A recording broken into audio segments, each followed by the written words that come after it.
A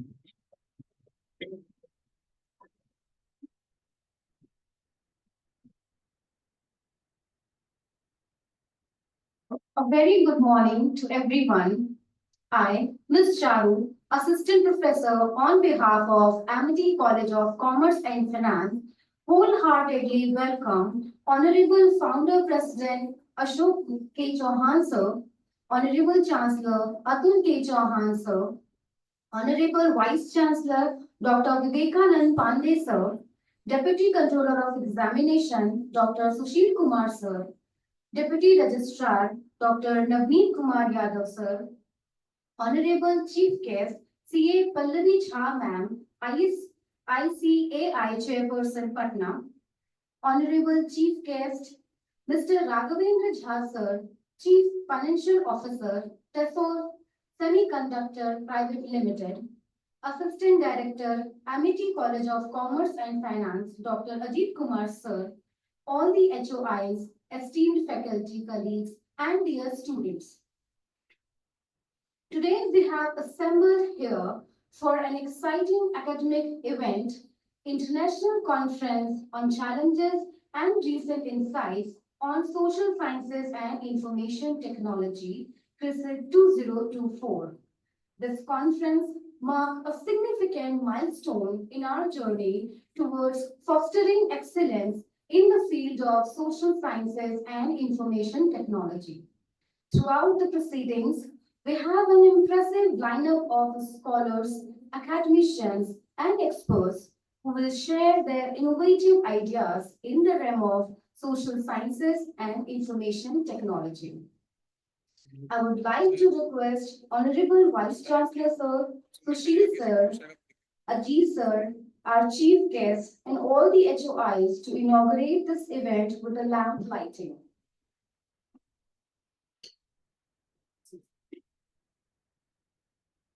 Ajit, in case you allow me, I should request my head of departments. They are sitting here.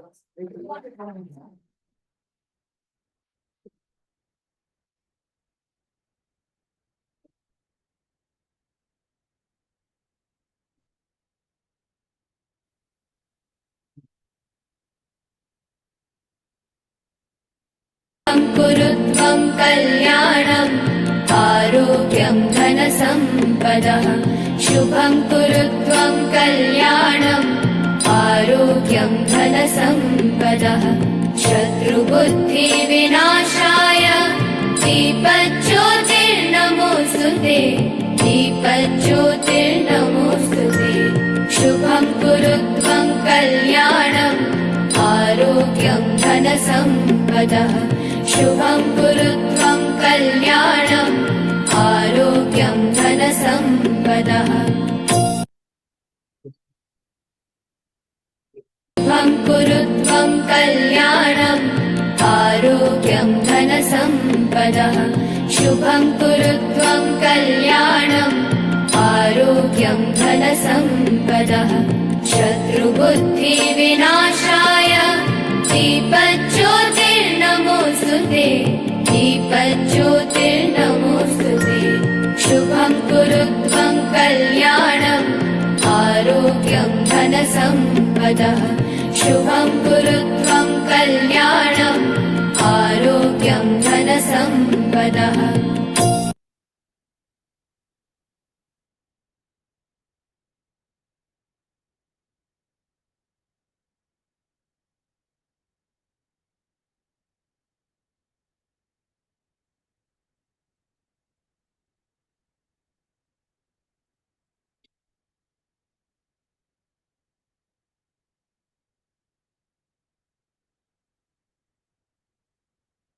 None of the academic event will be successful without remembering Goddess of Knowledge, Ma Saraswati.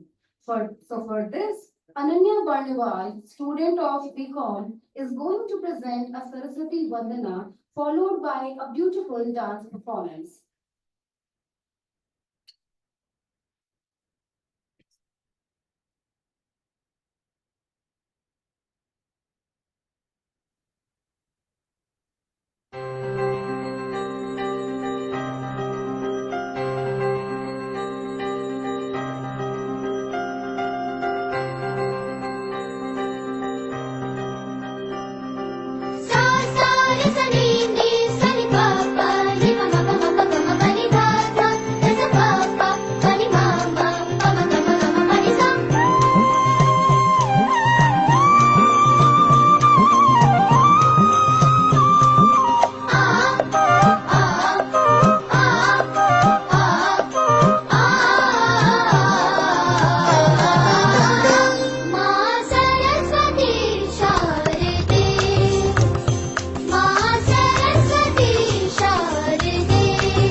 Thank you, Ananya, for a beautiful dance performance. Now, I'm requesting Vice Chancellor Sir, Sushil Sir, and Ajit Sir to felicitate our chief guest, CA Pallavi Jha Ma'am, ICAI Chairperson Patna. But before that, have a glance on her achievements.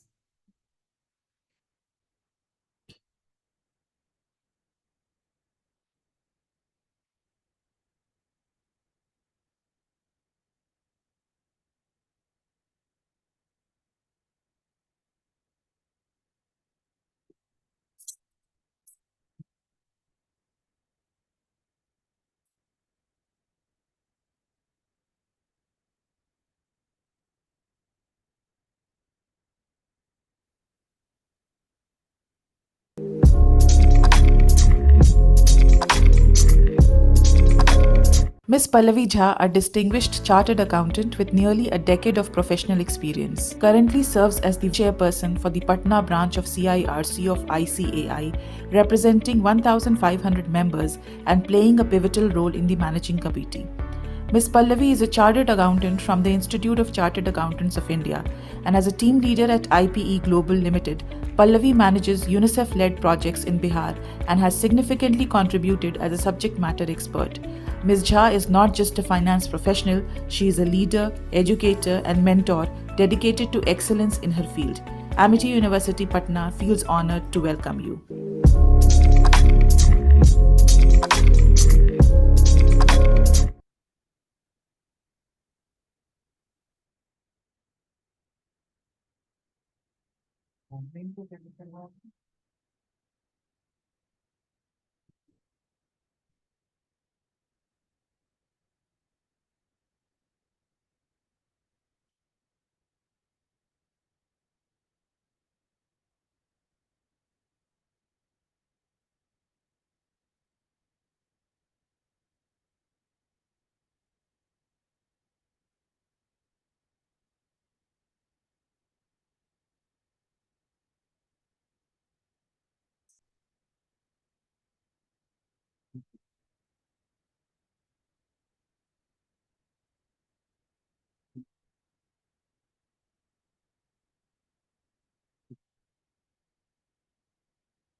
We have one more chief guest, Mr. Raghavendra Jha Sir, Chief Financial Officer, TESOL Semiconductor Private Limited. Welcome, sir.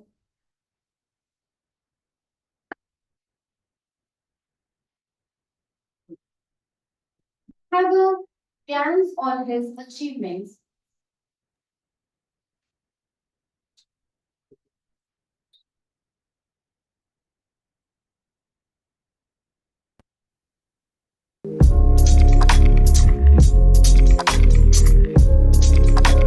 Mr. Raghavendra Jha is a renowned name in the field of chartered accountancy, a seasoned finance professional with over 2 decades of rich experience across IT, manufacturing, metal, and retail industries. With expertise in operational, financial, and strategic management, Mr. Raghavendra Jha excels in P&L ownership, deal structuring, contract negotiations, IPO processes, M&A organizational structuring, and other such substantial skills. His passion for knowledge and interaction makes him a respected voice in the industry. Amity University Patna feels honored to welcome you.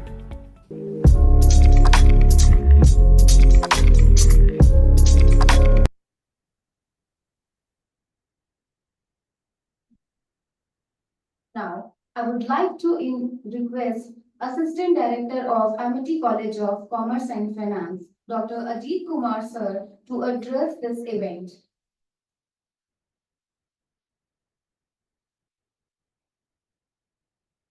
Thank you, Shalman.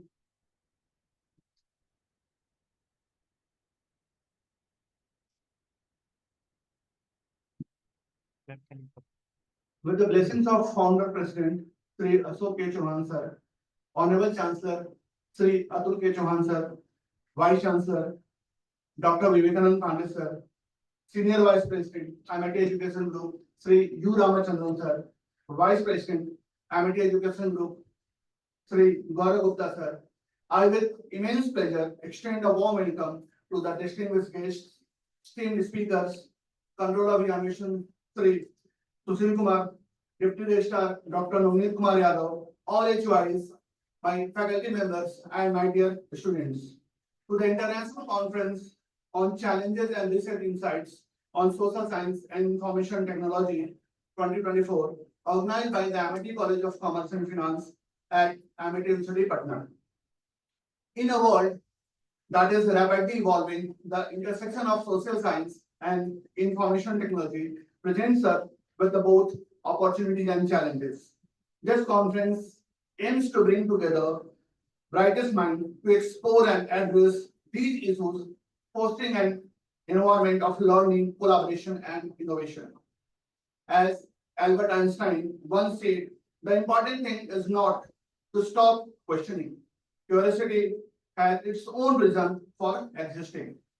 It is through curiosity and inquiry that we can push the boundaries of knowledge and bring about meaningful change in the society.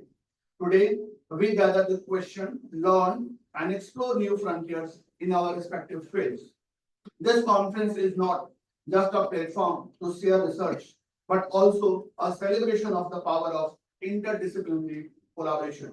By integrating insights from both social science and technology, we have the opportunity to lead the way in creating a future that is not only technologically advanced, but also socially equitable and sustainable.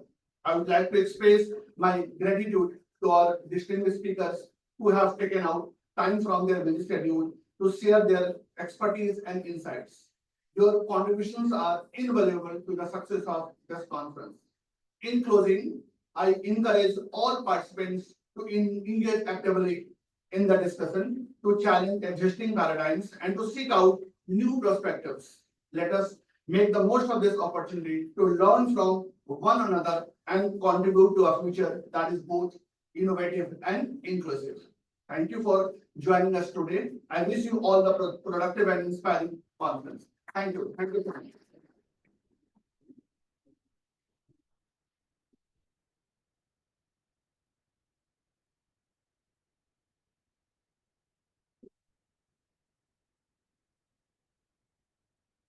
Thank you, sir.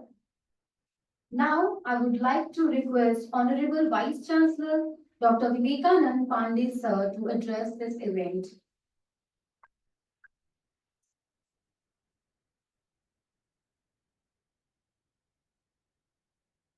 Thank you, Charu. Thank you so very much. And it is after a long, long time, I am connecting with my own children and various participants who have been participating in this 2-day conference. I was really missing all these days because it is very long, long time. I am with you all. I am deeply grateful for having privilege of welcoming each one of you in this 2-day conference on a very important topic, challenges and recent insights in social sciences and information technology. They are going to discuss two aspects, social sciences and information technology. It is indeed a very important and very good subject which will be discussed here in this 2-day conference organized by Amity College of Commerce and Finance, Amity University, Patna. And I wish this department and also thank this department for choosing such a wonderful topic. I'll be coming to this topic, but prior that, today is a great day because we have with us such eminent personalities who have joined us online or offline here at MIT campus. And one of them is Mr. Raghavendra Jha, CA Raghavendra Jha. I would like to talk about CA Raghavendra Jha. I wanted to invite Dr. I.M. Pandeyji. I.M. Pandeyji is one of the topmost persons from IIM Bangalore. And he is the man, if in case you are doing business administration or management, there cannot be anyone who will not be reading book I.M. Pandey and passing the examination. That kind of person he is. And we wanted to invite him. He is at US. Therefore, he was not able to join us at this moment. So we thought that we should try to get someone equivalent to that. And I also wanted that I should take someone who is from this particular land. Then I started searching with your department head, Dr. Ajit Kumar, and we got one name, Mr. Raghavendra Jha. Mr. Raghavendra Jha ji is CFO at Tisol, which is Hero Group company. And prior to this company, he was CFO. He was heading all finance division at Wipro. And prior Wipro, he has worked at Tata, Tata Steels, and landmark companies. I request you all to please join hands together and give respect to our Chief Guest, Raghavendra Jha. Haji, if it is you are listening to us, we welcome you at MIT University Patna online portal. Thank you. I mean, I'm missing all the excitement being there with all of you. I'm sure next time I will make it offline. Very happy to be here with you. Thank you. Promise we want from your side, whenever you are coming to Patna, whenever you are coming meeting with your persons who are here, one promise from your side that you will be sparing time and coming to MIT University Patna, interacting with these children, sharing your experiences with them. Certainly, it will be a pleasure. Yes. Thank you, sir. Thank you so very much. Another guest who is with us, if in case I tell you that today we have with us chairperson of ICAI. You all are commerce persons and I know you know ICAI. What is ICAI? Yes, yes. And if in case I tell you that chairperson is with us, you must be thinking that someone from mid-age will be coming and interacting with you all. We have with us one very young chartered accountant who, with her great consistent efforts, making it sure that she should bring glory not only for her but also for this state, Bihar. And because of her great works, in the very early age, she has been given responsibility of leading ICAI. Pallavi Jha. Pallavi, we welcome you at campus. And Pallavi is also working with government of Bihar, ensuring that all the startups which have been coming and are given to various institutions in Bihar, she should mentor them on financial aspect. Today, I had a discussion with Pallavi and Pallavi has volunteered that she will also be helping incubatees at MIT Innovation and Incubation Center, MIT University, Patna. May I once again request you all to please join your hands together and welcome Pallavi. I have been told that in this 2-day program, lot many eminent personalities will be coming and joining us. And one of them is one professor, very senior professor from IIT Patna, Dr. Nalin. Dr. Nalin is a close associate of MIT working at IIT Patna. I welcome him as and when he is coming. Please convey my regards to him. And I have been told that not many professors from NIT, the state government universities and central universities will be joining us online. I welcome each and everyone in this 2-day conference. Now I come to the topic. Founder of Microsoft, co-founder of Microsoft, Bill Gates, once said that advancement of technology is to make anything so fitting. Once you are using it, you should not feel that you have been using it. You even do not notice it that you have been using it. That is called advancement of technology. And one example I would like to give you right now, that you all have been using advancement of technology, which is the best example of the topic chosen by this department, that is social science and information technology. Bill Gates saying advancement of technology should be, it should be like once you are using that technology, you should not even feel that you are using that technology. It should become part of your everyday life. Can you give me one example? It is your mobile phone, isn't it? Your mobile phone, you all are having your mobile phone, which is connecting you with society, are the best example of society and information technology, and you don't even realize that you have a great technology in your hand. My dear students, a very recent report of United Nations Economic and Social Division, they have published that India's population in the year 2024 is expected to be around 1.45 billion. And they have also predicted that in next 30 years, it will be somewhere 1.69 billion. Understanding that you will be the largest populated country in the world. Thereafter, they have said that it may decline little bit, but by the end of the 21st century, it will again be somewhere 1.5 billion. Such a huge population, and if in case you want to provide good governance, if in case you want to make sure that their digital transactions, digital payment system, and all the facilities given to the society should be in place in proper manner, in the best possible manner, then the only solution is information technology. If in case you are using information technology, you will be able to provide them better governance, better transaction systems, and all facilities in best possible ways.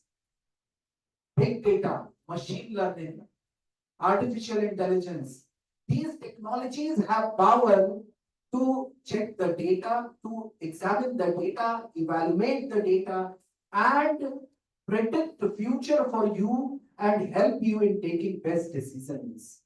Therefore, I once again congratulate this department, especially the conveners and the head of department, for choosing this very good topic for discussion in these coming 2 days. I once again welcome each one of you in this conference. I am sure the discussions which will be taking place in this conference, the outcome of those discussions is going to help us not only in the form of understanding how technology can help society, but also we shall be converting them into ideas and creating some feasible solutions if in case that comes as an outcome. I especially thank these children, the student team of MIT College of Commerce and Finance, for consistently putting their efforts to make sure that each and everything in this conference goes well. Please, could you please join your hands together for the team ACCF, including students, faculty, conveners, and head of department. Last but not the least, I should talk about MIT University Patna and MIT University Patna students' connection related to this topic, social science and information technology.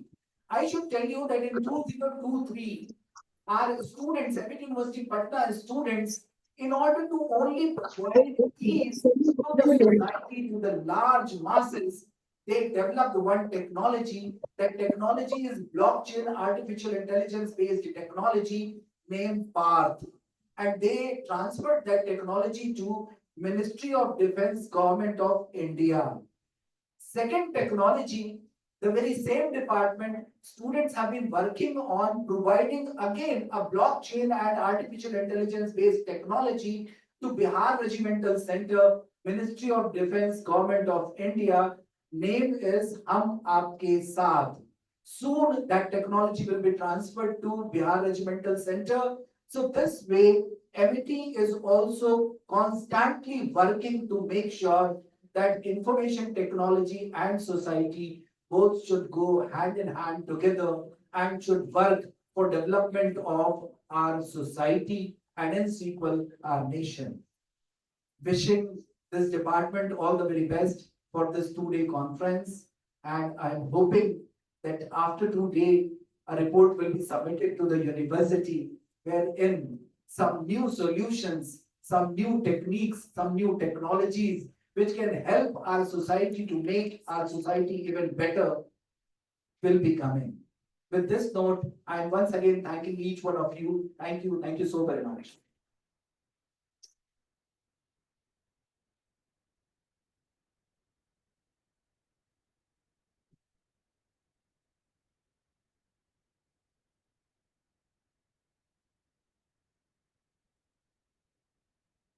Thank you, sir. One of our chairperson, Dr. Mrinal sir, is have joined us online. He's from he's HOD of Commerce Department of Yogada Satsang Mahavidyalay, Ranchi University, Jharkhand. Welcome, sir.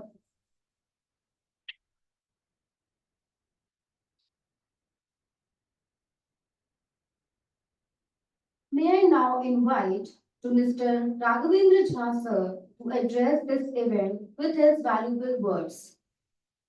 Sir. Thanks for this opportunity. And it's indeed a very, very interesting topic. I hope I am audible. Yes, you are. Yeah, thanks.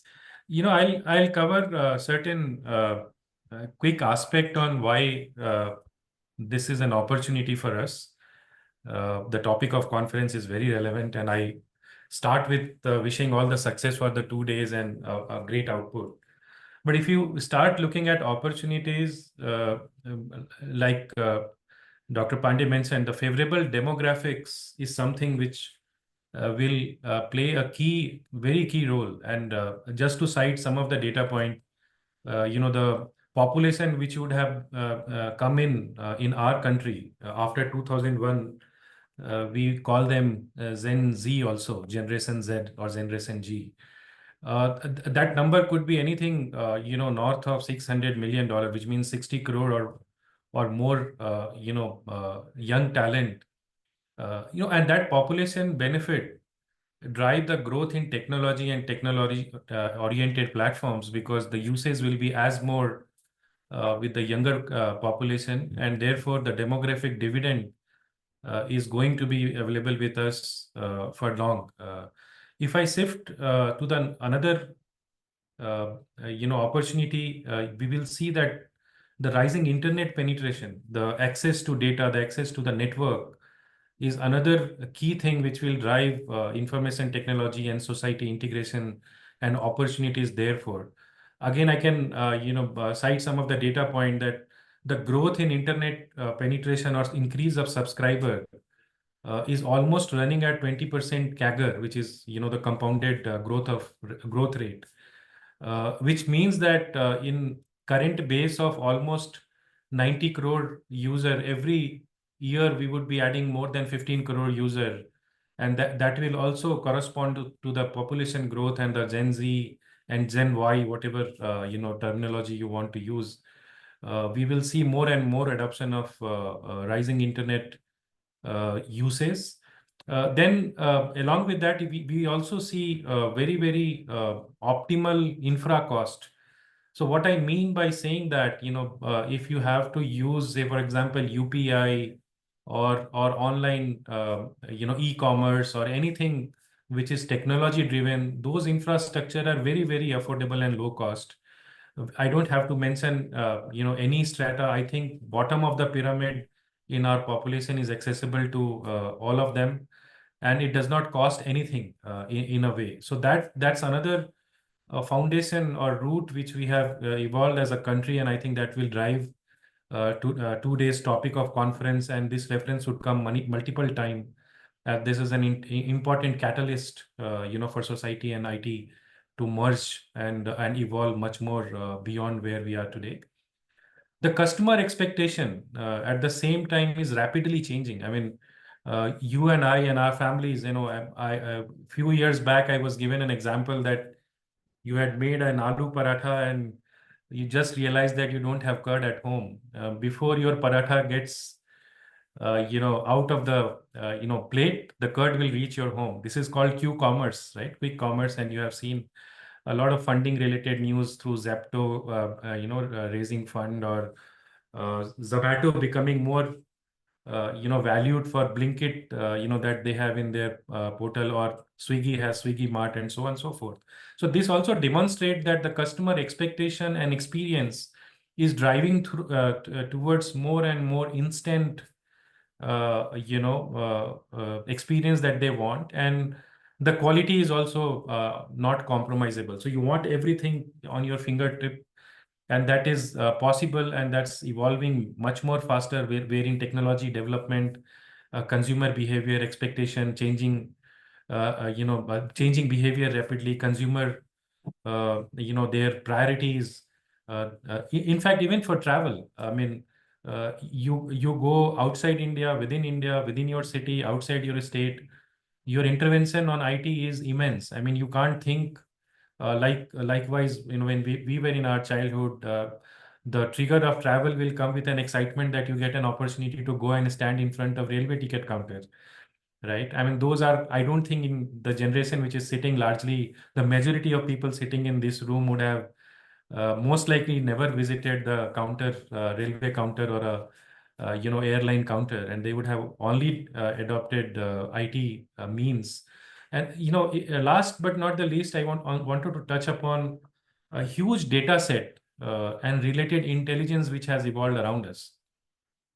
What I mean by saying that, you see the uses of a smartphone coupled with rising internet penetration and uses of wearable telematics, Internet of Things, and any other connected device, helping us to capture a lot of alternate source of building psychological profile of customer, or maybe meaningful trend, which helps all the companies or business houses to evolve products and services much more aligning to what you are thinking right now. I mean, one easy example which I can give you is that all of you spend some time on watching reels and so on and so forth in Instagrams, and all these are new thing. I mean, we are also hooked into it, and you will realize that whatever your preference is, wherever you spend more time, those reels or nature of those reels repeats, or you have search certain keywords in Google, those results start coming up very automatically to your reach. So these are all uses of big data analytics, AI, ML, and other newer technology. Artificial intelligence in every area is becoming must have now. Maybe 10 years back, cloud adoption was picking up, AI is picking up now. And this is the nature of technology, that every 10 years you see a new trend. And more than getting scared about AI replacing skills, human skills or job, it creates every time any technology evaluation has happened, it has created plenty of newer scope for all of us, than bringing anything down. It has only gone up. Now, having said all of it, what I would request the conference participant to also deliberate on risk that cannot be avoided. I would start from what has happened in 2014 onwards. And this is more an economist, I mean, without being any biasness towards any political movement. But financial inclusion has become quite visible in our country. And we generally in economist world, we call it JAM, JAM. J is for Jan Dhan, A is for Aadhaar, M is for mobile.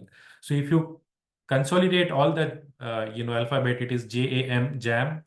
So JAM has become a way of life, and that has driven financial inclusion. So as to tell you the data point that at beginning of 2014, almost 50% of adults population had bank accounts, which by 2017 increased to 80%. which means 80% of adult population had bank account, which is massive. And if you fast forward, I don't have a hold on recent data, but assuming that the trend would have continued, I would easily believe that 90% of adult, have got access to bank account, and therefore the financial inclusion is secure. The technology availability by means of cost as well as accessibility is assured.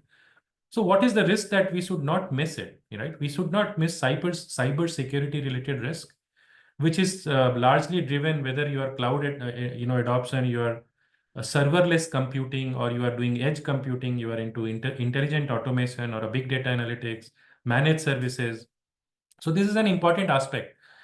We need, as a young population, as a aware population, we need to deliberate on cybersecurity and related risk quite often, so that when we are going virtual, we are going serverless, we are going more digital, we need to also realize the newer risk which emerges. And therefore, cybersecurity should remain an important intervention topic.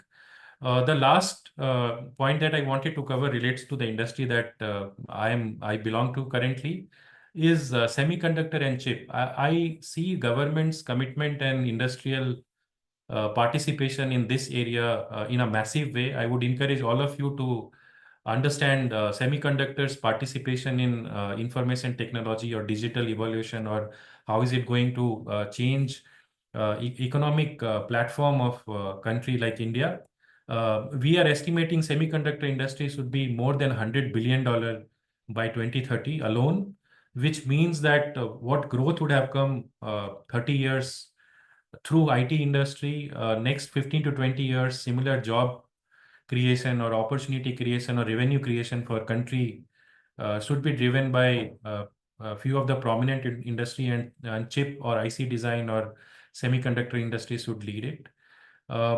With this, I just wanted to repeat my feeling that I really missed being in person with all of you. I'm a very people person. But having said that, as I have already committed, I would love to, pass by when I'm landing in Patna. And little bit about me on my personal side. Before I conclude, is I belong to a place called Benipati in Madhubani district, Bihar. I hail from family which had given multiple freedom fighters. In fact, on my grandfather, there was a shoot at sight order from British government, and we always felt proud about being part of such a rich land and culture. It's very unique. I've not got chance to spend a lot of time, but my initial summer vacations were all with my grandmother, and she used to tell me a lot of story, because I lost my grandfather quite early stages of my life. So my grandmother used to tell me a lot of story. So I'm quite deep rooted, Bihari in a way, and very proud about it. And I see a lot of you that contributing to a very progressive Bihar. And a university like MIT has really played a great role of producing talent which has gone outside Bihar or inside Bihar. And I wish you and university best of luck. And thanks for giving me this opportunity to share my thought. Thank you.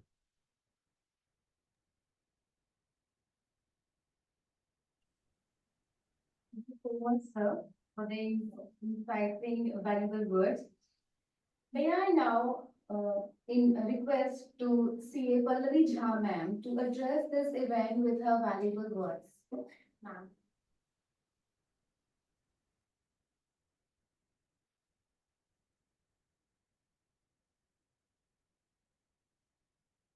Thanks so much.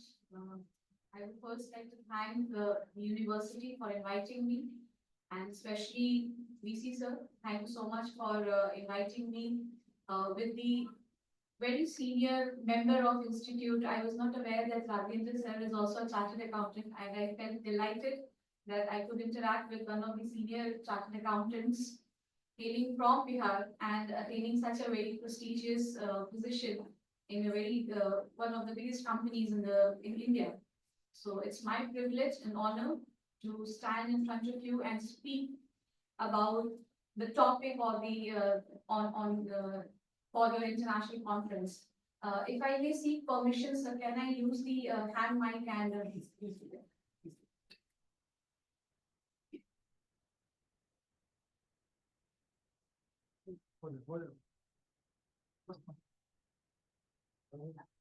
it audible? Yeah. So I feel a little more comfortable interacting when I am looking at the students more and looking at the audience more, and I feel more connected while I'm talking. So the topic, if you would see, is the challenges and insights on social sciences and information technology. Being a student of finance, this topic initially created a question in my mind: what a student of finance would do with social science or information technology. And then I had a very interesting interaction in my office. One of my interns was talking to a client who was very adamant and saying, no, no, I want it this way only. The financial needs to be presented in a particular manner. And my intern was very politely saying, sir, it cannot be done. It is not possible. We cannot do that. And he was adamant on saying, no, no, I need it that way only. So I was listening to the conversation for 5 minutes and my intern struggling to convince the client with regards to the compliances. I intervened and I did not say what to do or not to do. I was just asking, sir, how would you want this to be presented? He mentioned a few of his queries. I said, okay, fine, we can do that, but the penalty is this much. The prosecution could be held. There are certain implications that might be put upon you if we go by that. And there was a silence for like 2 minutes. And then he was like, ma'am, kaise karna hai, bata dijiye. So the point what I am trying to highlight here is, when we talk of social science, it is majorly about interacting with people. And in any way, whatever we are doing, whatever field that we are in, and especially when we talk of science, finance, it is about human emotion. We talk of stock market and we say it is irrespective of what I feel. No, it has human emotions associated with it. I have a good connect, I have a good feeling about a company, I will invest in that company. If I see that this company is doing something which is close to my heart, I will invest in that company. There the social science work. So as a student of finance, I cannot keep myself away from the social sciences. I have to interact with people. There is a factor that is going to affect me when I am in the field of finance as well. And to talk about information technology, how many of you do calculations in your head? At this point of time, in this age, how many of you do a difficult calculation, a multiplication? If I'll ask you what is 252 multiplied by 370, how many of you will do it in your heads? None of us. We will put up, maybe we'll bring up our mobile phones because we don't have calculators handy, but we have mobile phones. We'll put up our mobile phones in hand and we'll just do the calculation and tell the answer. That used to we are with the technology. Minimum of the calculations, sometimes I have seen my colleagues doing 2 into 5 on the calculator. A very simple calculation, 20 into 30 doing on calculator. And I look at them and I'm like, 20 into 30. And they are doing it on calculator. That is how we are used to using the technology. We cannot drift apart from technology. It is so much ingrained in our heads that we cannot let go of that. Sitting in this room, we are using multiple technology. We are associated, connected with the honorable speaker who came before me, Raghavendra sir, via technology. We could have him here and deliberate in the session because of technology. We are conducting an international conference wherein people from all over the world can get connected because of technology. It is that immensely engraved in ourselves today. We cannot drift apart. We cannot keep it at a base. It is we are completely dependent. If I say, let's not use mobile phone for one day, let's not speak with the person sitting beside us for one day, it will be very difficult for us because we are very used to. If I have a phone in front of me and it blinks, I would feel, oh, I have got a notification, I need to see. I would not leave it. Even if I am in a very important meeting, there is an urge to touch that phone, put out in front of me and see what is the notification. That is how it is. That is why it is important for us to understand what are the negative impacts as well. We have heard it many times that our attention span has reduced. Earlier, there was a lecture or there was a video that we used to watch. It used to be of 1 hour, 2 hours, and it was very comfortable for us to listen to that particular video, listen to that particular person, be it in person, be it online, but it was comfortable for us to sit for an hour and listen to them without that drifting up concentration. But today, it's a reel of 30 seconds. In the first 5 seconds, if I'm not interested, I'll swipe. I'll not look at the whole video of 30 seconds also. That is how short span of concentration we have these days. And that's why it is said it's the 15-second or the 5-second of the first few lines that is going to hook the audience in your content. That is how important it has become. Is it a good thing or a bad thing? Let's understand we have written too many essays in our childhood. Is science a boon or a bane?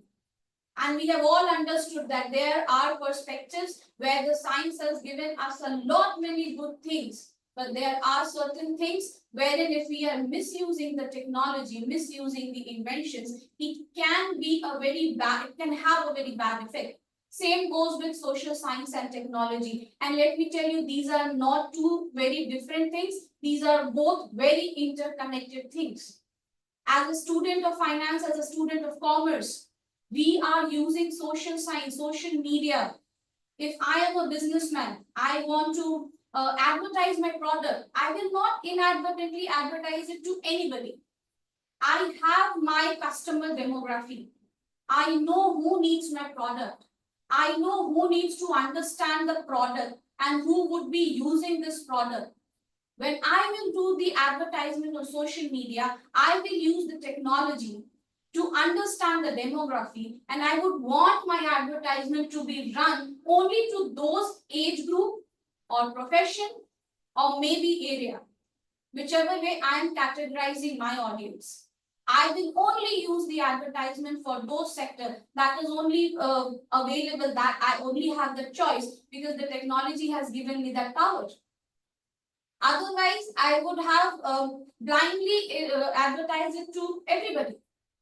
Someone who doesn't have an electricity connection, I go and inform about the new LCD television has been launched.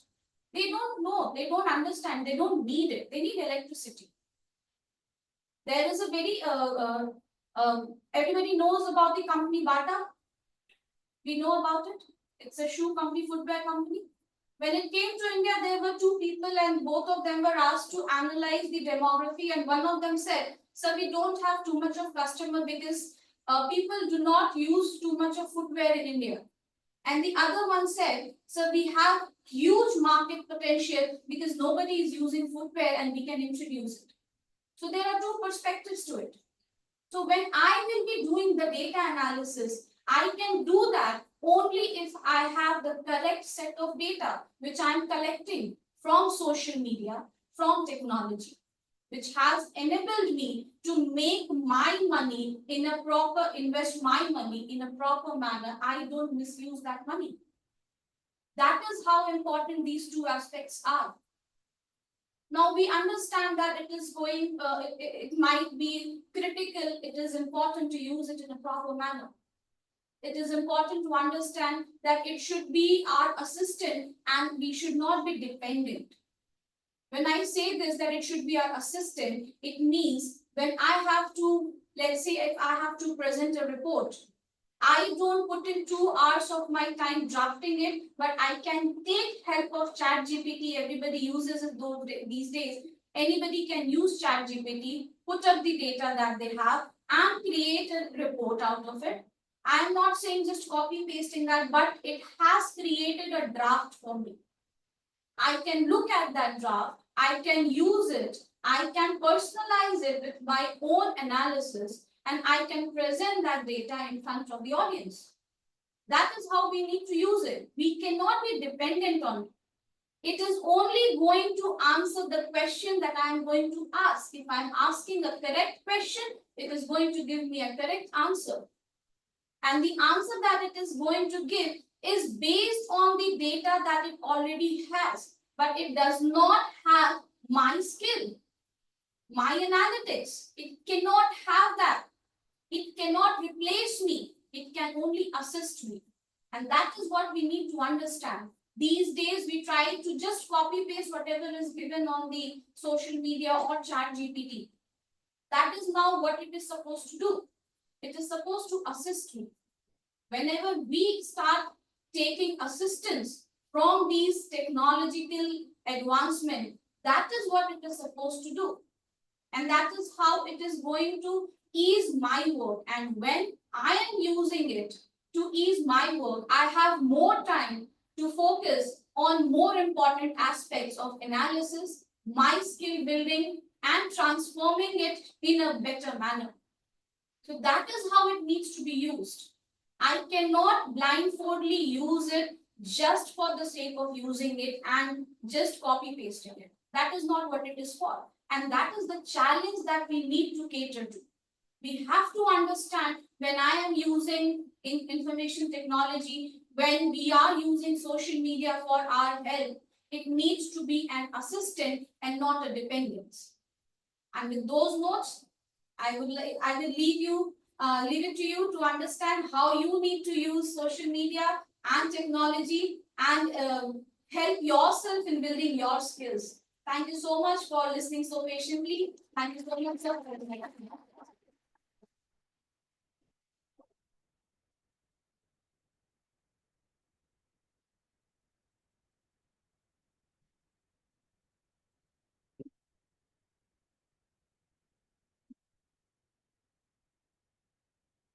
Thank you so much, ma'am, for insightful words. Now, I would like to call Mr. Priyatosh Mishra, sir, Assistant Professor of Amity College of Commerce and Finance, for a vote of thanks.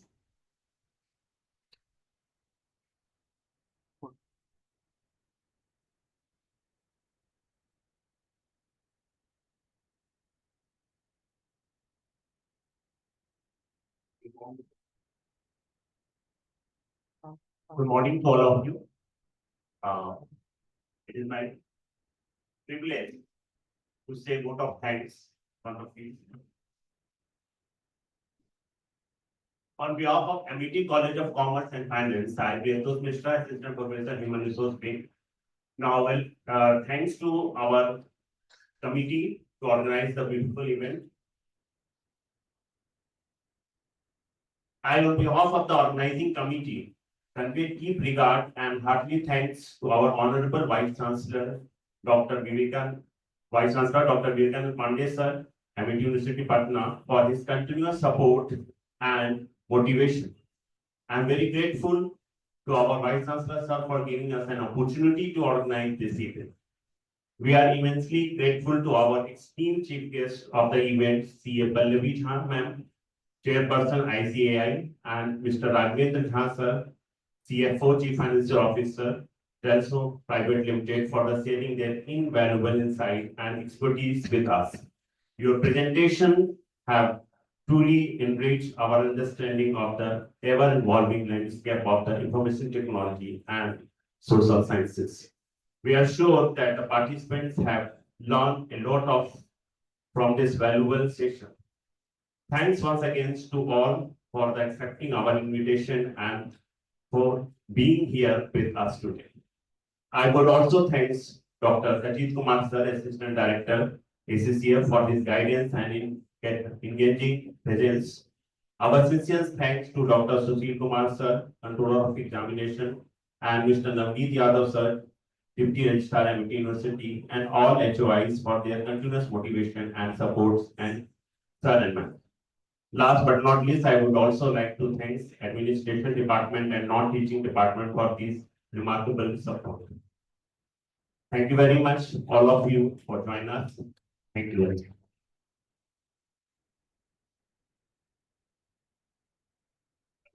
Thank all of you for doing it. Yeah, please.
I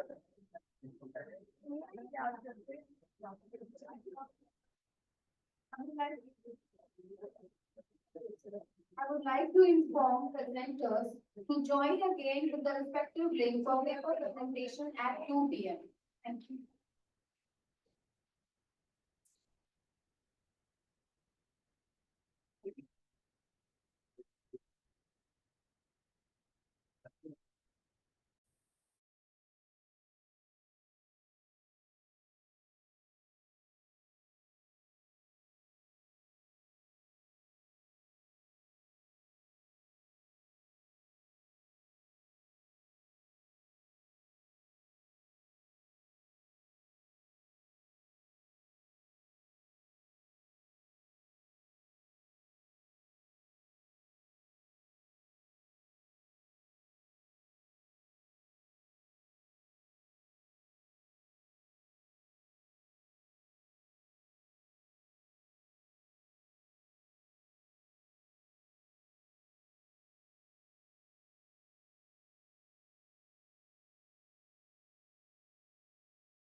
I'm informing all the presenters to join again with the respective link for paper presentation at 2 p.m.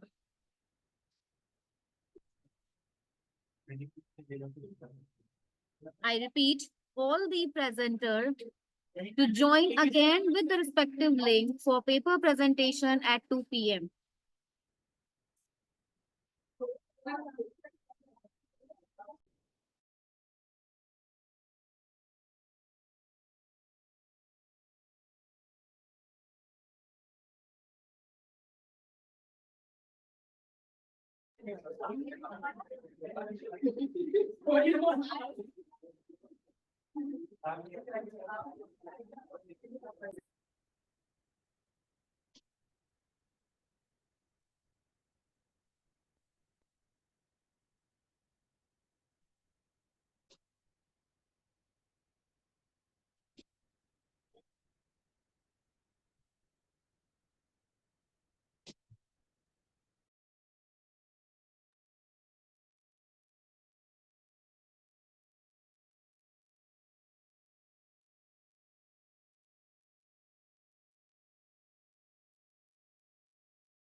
have such a distinguished gathering of professionals, experts, and enthusiasts for this technical session of our conference. I, Charu, Assistant Professor, Amity College of Commerce and Finance, with Dr. Adarsh Kumar, Assistant Professor, Amity College of Commerce and Finance, as reporter, honored to be your moderator for today. Today's session is chaired by Professor R.B. Mishra, sir, retired from IIT BHU, currently posted in the Department of Computer Science and Engineering, NIT Patna. Welcome, sir. Sir has more than 35 years of experience in teaching. His research interest focuses on artificial intelligence, multi-agent systems, semantic web, and computer networks. He has guided 16 PhD scholars under IIT BHU and has been published more than 230 research articles. Today's session promises to be an enriching experience as we delve into the latest advancements, research, and trends in information technology. Before we begin, I would like to remind everyone a few instructions. Each participant will be provided 10 minutes duration, including 8 minutes of presentation and 2 minutes of for question and answer round. Please ensure a noise-free background to avoid any disruptions. Let's begin with our first participant, Mr. Santujit Chadda, Faculty of Commerce and Management, Assam Downtown University, with the title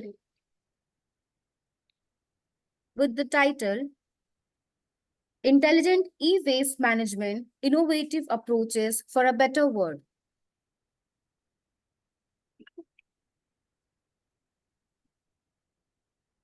Good afternoon, everyone. Am I audible, ma'am? Yes. Okay. So, good afternoon, everyone, and I wholeheartedly thank IIT University Patna for giving me this platform and opportunity to present a paper in this prestigious conference. The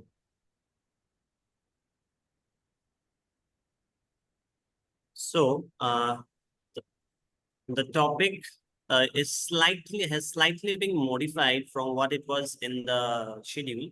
So the topic is intelligent and innovative e-waste management practices for a smarter and better world. So coming to the introduction. So we all know that technology is being developed. The technological development is taking place at such a rapid space. And along with it, the communication systems all over the world are evolving. And it's still evolving continuously. So with this, what happens is that we as individuals, or we as consumers of electronic products, our tastes and preferences are also changing very rapidly. And it is because of this reason that the rate of obsolescence of electronic products have also increased. And such increase in the rate of obsolescence of electronic products all over the world is leading to the generation of electronic waste, also known as e-waste.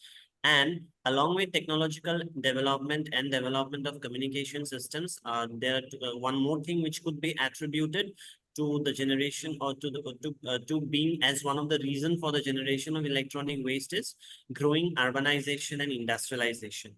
With growing urbanization, that is, with the growing up of cities and emergence of more and more cities, the lifestyle of the people are also changing all over the world. And it is like, it has almost become imperative for every individual to have gadgets, to possess gadgets, because our life and our daily activities and almost everything which we do in our daily life revolves around technology. And this dependency on technology has like forced the companies and the marketers to to keep on manufacturing newer products. As a result of which, the obsolescence, the rate at which electronic gadgets have become obsolete, is increasing rapidly.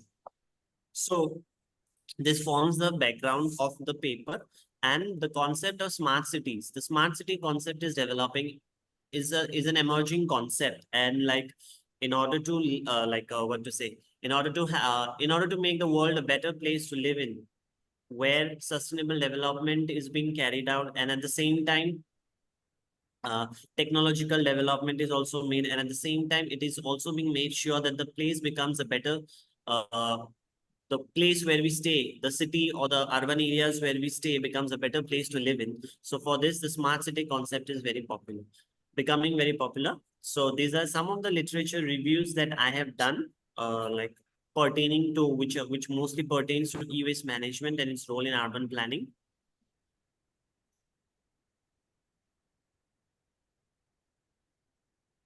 Okay, coming to the objective, the paper aims to fulfill one objective, that is, it aims to explore the various dimensions of e-waste management, like how through various dimensions of e-waste management we can achieve the status of a smart city. Coming to the methodology, research methodology, the study is descriptive in nature and is mostly based on secondary data which have been collected from various journals and research papers in order to fulfill which mostly pertains to e-waste management and smart cities, and how it can be, and how e-waste management can lead to a better smart city. So coming to the findings and discussion. So from the various literatures which have been reviewed, it was found that there are certain dimensions which call like environmental sustainability, resource conservation, public health, implementation of smart technologies, compliance with regulatory and governance norms, engagement of communities, data security, and all, which would help in achieving the status of a smart city. So coming to environmental sustainability. So we all know that e-waste, the increasing rate or the alarming rate at which e-waste is being generated all over the world in today's time is creating a lot of environmental problems. It is leading to, like, because electronic gadgets contain a lot of chemicals, a lot of other minerals in them, which if not disposed properly, and if these are exposed in the open, can lead to disastrous consequences. Lead being one of the example. If children or even pregnant women or even we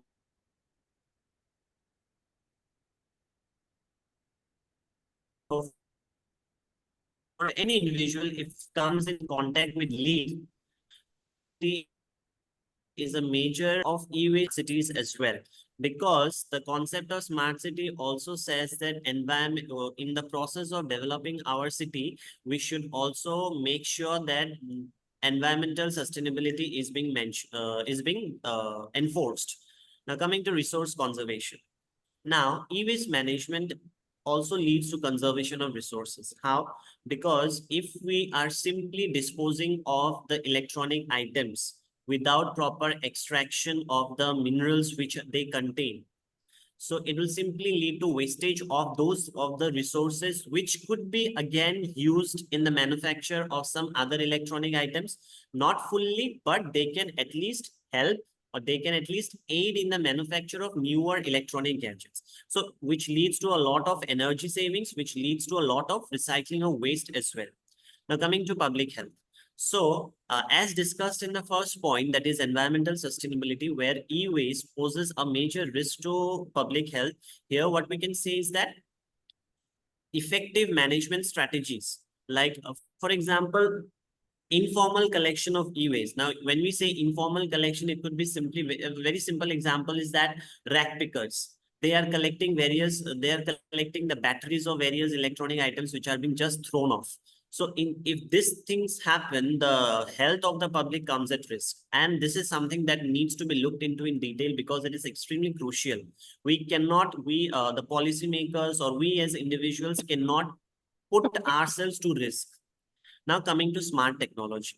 So we are already living in the era of smart technology where the AI has already taken over everything. Our daily lives, everything we can say that AI has got a role to play in this regard. AI, be it Internet of Things, there are certain, these are some technologies which can significantly improve e-waste management efficiency. A very small example is that in Spain, if I am not mistaken, it's in Spain, there is a system called, in smart devices, in the mobile phones of various in of daily of like normal people, common people, there is a Bluetooth, via Bluetooth they connectivity, they identify the waste, the type of waste, and accordingly they go for segregation, collection, and further disposal. So this shows how technology, if smartly used, can lead to effective and efficient management of e-waste. Now coming to regulatory compliance and governance. Obviously, it is a very important part because the policymakers, the government should make proper rules and regulations and to bring out various robust legislation or development or evolution of existing legislation should be made to make sure that e-waste is treated properly and the entire concept of e-waste management gets the attention which it deserves in because it's the need of the hour. Next comes community engagement. So Santujit community engagement, engaging local communities. ji, That yes, pardon. sorry for interrupting. We are running out of time. Please conclude your presentation. Yeah, I'll wrap it up within few days. Okay. So community engagement here, again, it means that we are engaging the local people, local communities. But as discussed above, it should not by not putting them to risk. Now, for involving communities, one thing that needs to be made sure is that they need to be first made aware of what is e-waste. They need to be first made aware of what is e-waste. Only when they are aware, their participation will increase. So community for making for doing this activity of community engagement, one need to be aware of e-waste is and what are its associated with it and the importance of like e-waste management. Now coming to data security. Now, data security is a very important aspect of e-waste management. Why? Because today, suppose, for example, today, if I am disposing of my phone after using it for a few years, my phone may contain various confidential information, which even if I remove it or even if I delete it, it may stay in the drives. And hackers, or not only hackers, any unauthorized access, it can lead to any unauthorized access. So that's the thing that data security should also be taken into care of. So that is what the paper was all about. E-waste management. In order to achieve the status of a smart city, there are certain parameters, there are certain dimensions that needs to be looked into in detail, which the paper aims to address. However, yes, I'm open to the suggestions of the experts to enrich the paper further. Thank you.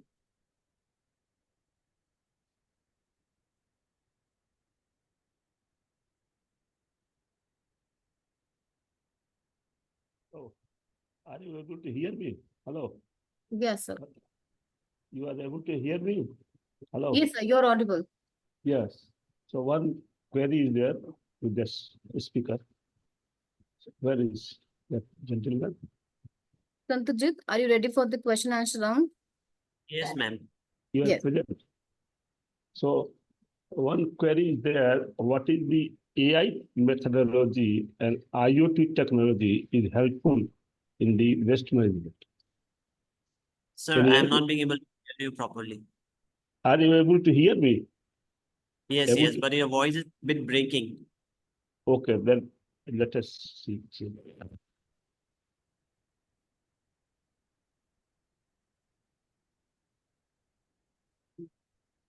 Why is it okay now?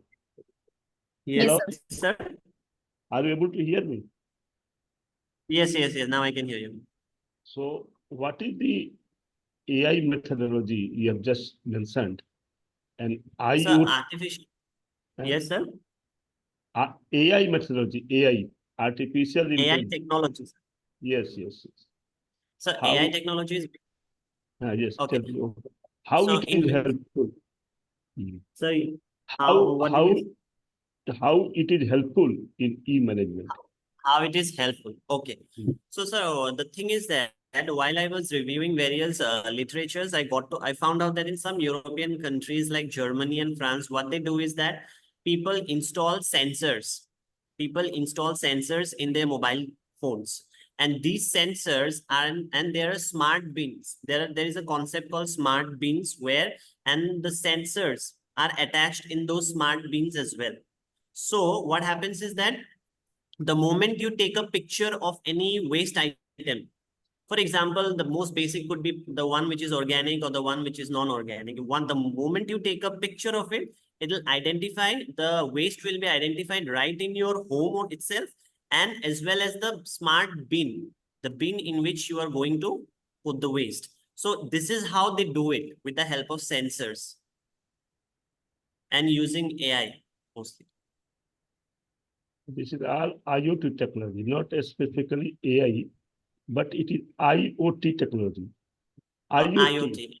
This is It's IoT. mostly Internet of Things technology, where what happens is that again, where you yes. take these sensors are there, and then Huh. the smart bins are there, and then it goes to your clouds computing, all these things are there. Anyway, it's all Yes. right. Okay, it's all right. Thank you. Yes. Thank you.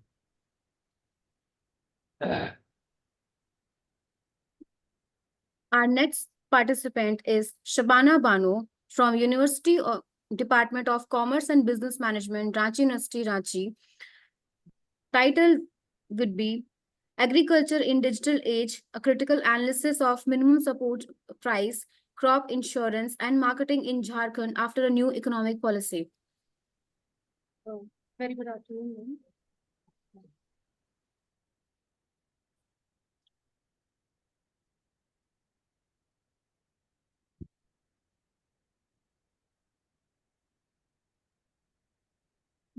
Ma'am, is the slide visible? Yes. Thank you, sir.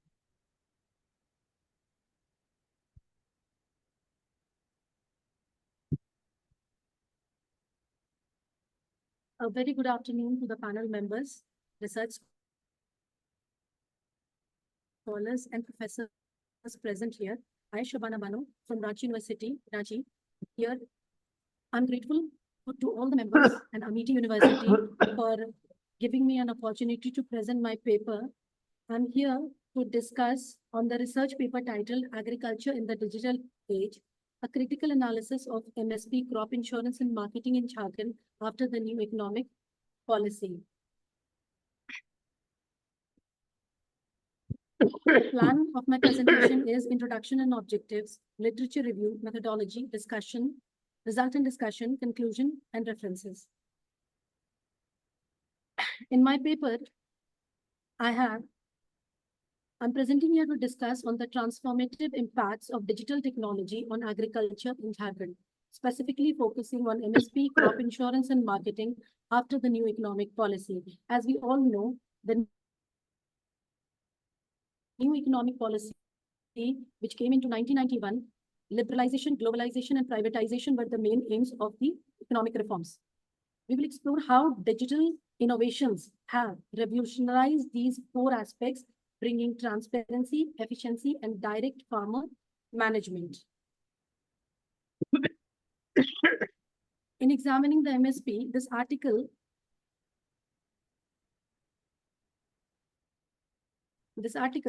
has fundamentally revolutionized.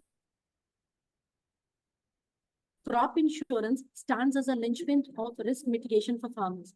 The evolution of digital marketing techniques, exploring the integration of e-commerce, online trading, and digital platforms have connected Jharkhand's farmers to wider markets.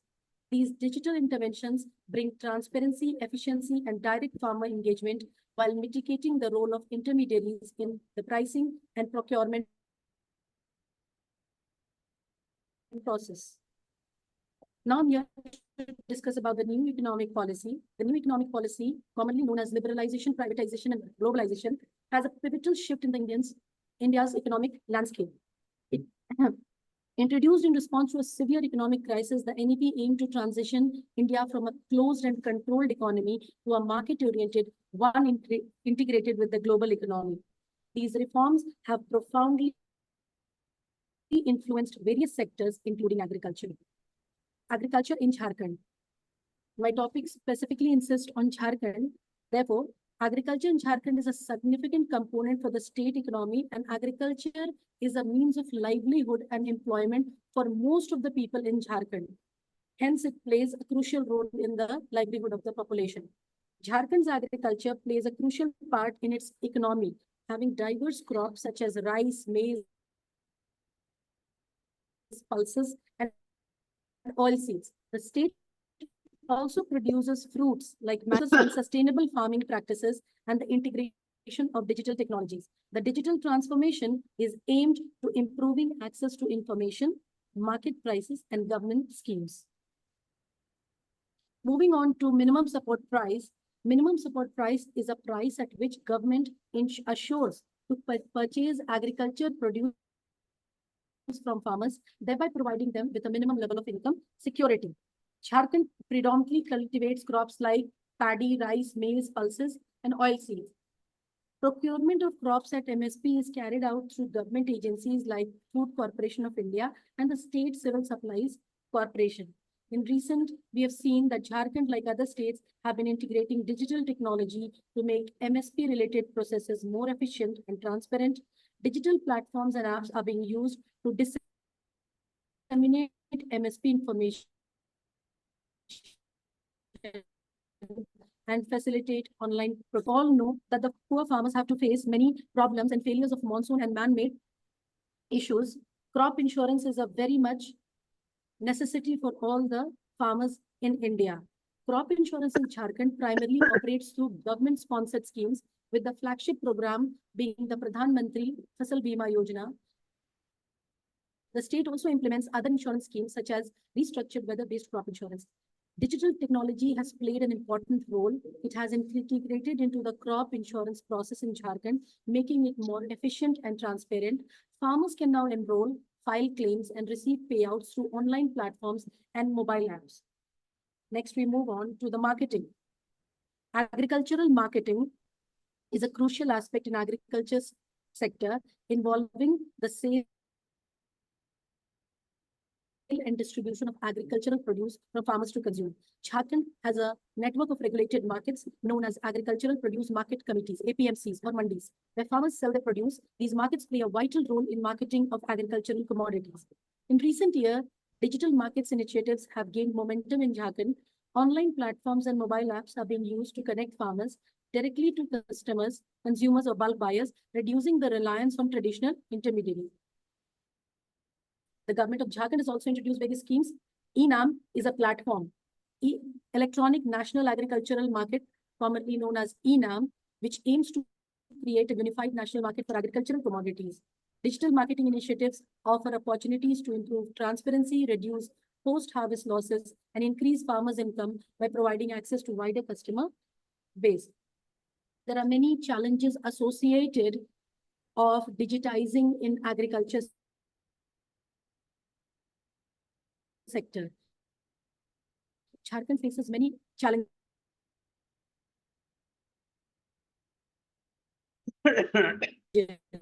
in adoption of agricultural initiatives, that is the digital literacy in rural areas. There are infrastructural limitations, inadequate electricity, unstable internet connectivity. They hinder the effective use of digital tools. Insufficient government funding has resulted in poor infrastructure for irrigation, soil conservation, water management, and rural roads, limiting the operational scale of ICT solutions. The high cost of advanced technology and mechanization are prohibitive for many small-scale farmers, and lack of technological awareness further restricts adoption. Language and literacy barriers also pose significant challenges, as digital content is often not available in local language, and older farmers may struggle with new technologies. Moving on to what impact does the information and communication technology has, we look on ICT tools offer farmer timely access to crucial information on weather, market trends, pest management, and best practices via mobile apps, websites, and SMS aiding informed decision. Mobile banking, electronic payment system also provide financial services. ICT system also enhances supply chain transparency, reducing waste and maintaining product quality. Online marketplaces enable farmers to reach buyers directly, securing better prices. Farmers can share knowledge and innovation through social media and online platforms. To assess the impact of digital technologies on the procurement and distribution of crop through MSP schemes in Jharkhand, various initiatives have been taken by the government also to make improvement in the agricultural sector by use of digital tools. Objectives of the study are, now I am stating my objectives of my research paper. My objective is to assess the impact of digital technology. What impact does the digital technology have on the procurement and distribution of crops through MSP? Analyze the influence of the digital tools and platforms in participation and effectiveness Shabana? of. Yes, ma'am. Sorry for interruption. You are running out of time. Ma'am, Please two conclude minutes. your presentation. Ma'am, please provide me 2 minutes. I'll conclude, ma'am. In as a whole, I would like to say the influence of digital tools and infrastructure on MSP crop insurance and marketing, digital market. There are various literature reviews done by me. Specifically, I would like to state Shaktawat and Swampriya, Rao, Shrikant and Swan, they all have thrown light. Some have thrown light on the MSP, some on digital marketing, and some on the crop insurance. Comprehensive literature review, well-designed study framework, meticulous data collection through surveys and interviews, robust data analysis techniques. Findings, I have drawn a relationship between digitization and MSP crop insurance and marketing. Impact on the digitalization has led to statistically significant improvement in the transparency of MSP calculation. Data indicated for crop insurance, the data indicated a statistically significant streamlining of the process for applying and receiving crop insurance, resulting in reduced delays and increased efficiency. Lastly, impact on marketing. Online platforms and e-marketing initiatives have enabled farmers to reach a broader consumer base, leading to increased market penetration. I would like to conclude that digital technologies have expanded access to vital information, improved market access, and streamlined procurement processes, providing farmers with resources previously unavailable. These advances have notably affected MSP crop insurance and marketing in Jharkhand, potentially improving farmers' livelihood and the overall agricultural landscape. Thank you, sir. Thank you all. Thank you, panel.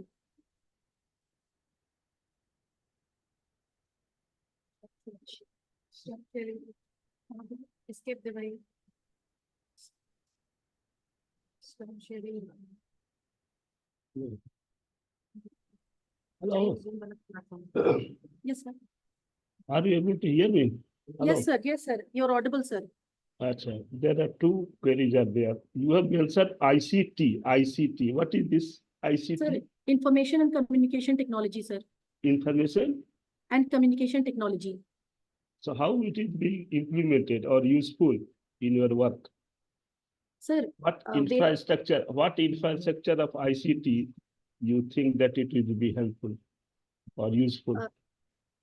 Yes, sir. Sir,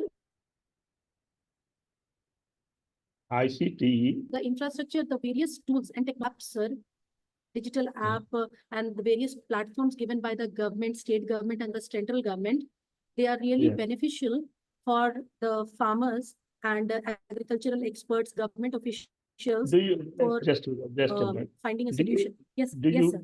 do you heard the word smart farming? Smart farming. Yes, sir. Smart farming. What is that? Sir, smart farming, these are the agri startups and all digital tools like Ag Market, Agri Bazaar, Cropin. These are all valuable services to the farmers, sir. Digital services to the farmers. Online basically using your smartphone. Sir, can you pardon, sir? Because smartphone, a farmer because of the network issue, I can't hear your question. Question. What is you mentioned Yes, sir. e-commerce? Yes, sir. What is the e-commerce? E-commerce.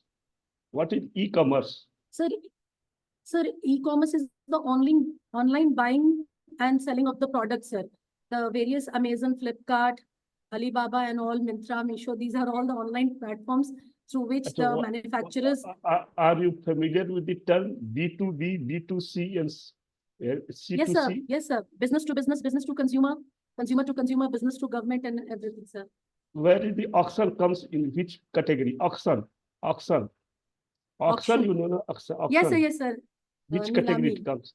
Which category it comes? Auction. Sir, in B2B, B2B. C2C means consumer to consumer. Yes, sir. In auction, the material is consumers, it goes to the consumers. There is no business.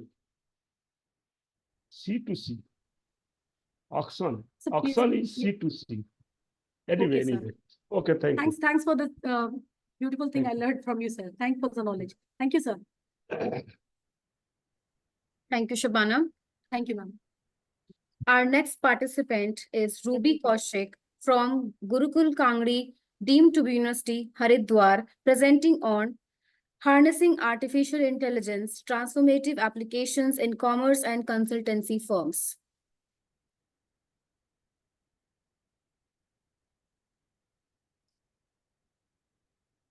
Ruby, are you there? Yes, ma'am. Yeah, please present.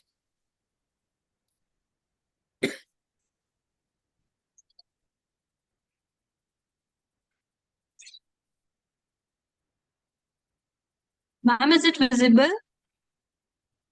Yes, yes. Okay. Good afternoon, ma'am, and respected sir. My name is Ruby Kaushik, and I am presenting on harnessing artificial intelligence, transformative applications in commerce, and one second, ma'am.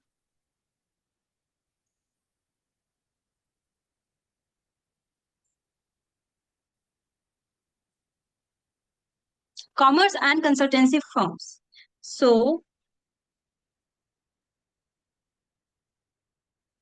my introduction, my research paper based on this topic, and artificial intelligence is revolutionizing commerce and consultancy, significantly transforming business operation and decision making processes.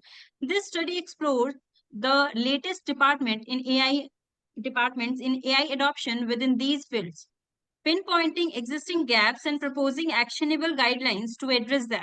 AI's rapid advancement have notably improved personalized advertising, inventory management, and strategic decision making through technologies such as virtual personal assistants, VPAs, and predictive analytics.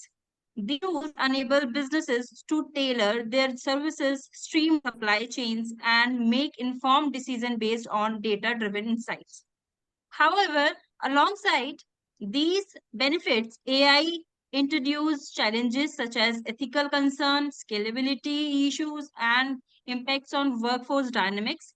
The study identifies these obstacles and suggests a comprehensive qualitative methodology to address them.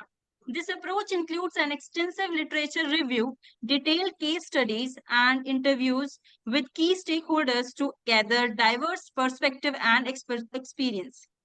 The the aim is to provide practical insights that can guide strategic decision making and policy development, ensuring the ethical implementation of AI.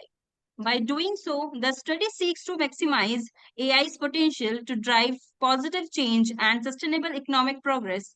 It emphasized the importance of equitable growth and socio-economical stability, advocating for AI solutions that are not only innovative and efficient, but also fair and responsible. Through this balanced approach, the study highlights AI's capacity to foster their technological advancement and human-centric development. The slide is not changing. Now, next is my Slide is not changing. Constant, only one slide. sir. Actually, I'm elaborating only You introduction, have sir. very limited time. Don't go so much on this. Anyway, it is up to you. Manage the time. Okay, okay, okay, okay. My objectives to conduct a comprehensive analysis of the body of knowledge regarding AI applications in consulting and commerce. Second, to determine which important research gaps require attention to rank them. Third, to suggest a qualitative research approach for filling in the gaps and producing new knowledge. Now, literature review. These are my literature review. Over time, the use of artificial intelligence in business and consulting business has changed dynamically, moving through several stages of technology implementations. When AI first came into use, it was mostly used to automate repetitive process like chatbots for customer services and predictive analytics. The groundwork for more extensive AI integration in corporate strategy was led by these early applications which sought to improve operational efficiency and customer service capabilities. So I go through these literatures and I come up to methodology part. The methodology as a researcher looking at AI application in business and consulting firms will use a strict qualitative approach, starting with the thorough literature synthesis. The study will build a fundamental understanding of AI's current use and problems in various areas by methodologically evaluating and synthesizing previous research. Afterwards, comprehensive qualitative case studies of specific companies will be carried out to investigate their AI adoption tactics, implementations, procedure, and results. These case studies will offer detailed perspectives on the real-world effects on integrating AI. To obtain first-hand insights on new trends, important obstacles, possible opportunity, and future direction in AI integration inside commerce and consulting organization. Semi-structured interviews and with industry professionals will also be used. Findings. This paper explores how AI is transforming the retail and consulting industries. It highlights AI role in enhancing retail strategies through personalized marketing, predictive analytics, and data-driven decision makings. Significant research gaps are identified in the ethical implications of AI, including algorithmic bias, privacy issues, as well as scalability. The paper also stresses the need to examine AI's impact on workforce dynamics and job responsibilities. To address these gaps, the research approach includes literature synthesized case studies and qualitative interviews with the industry experts. Discussions. The results highlights AI significant influence on consulting and business enhancing productivity and strategic decision making. However, research gaps persist, particularly concerning ethical issues like algorithm bias and privacy concern. A comprehensive research approach involving case study expert interviews, literature synthesis is essential to address these gaps. This strategy will provide practical insights, promotes responsible AI deployment, democratize access to AI technology, and facilitate workforce adaptability, thereby fostering sustainable economic growth, positively societal transformation.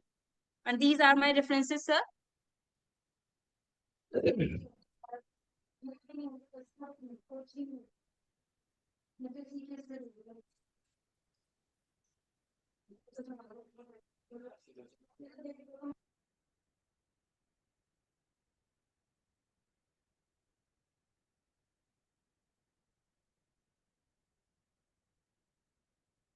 No.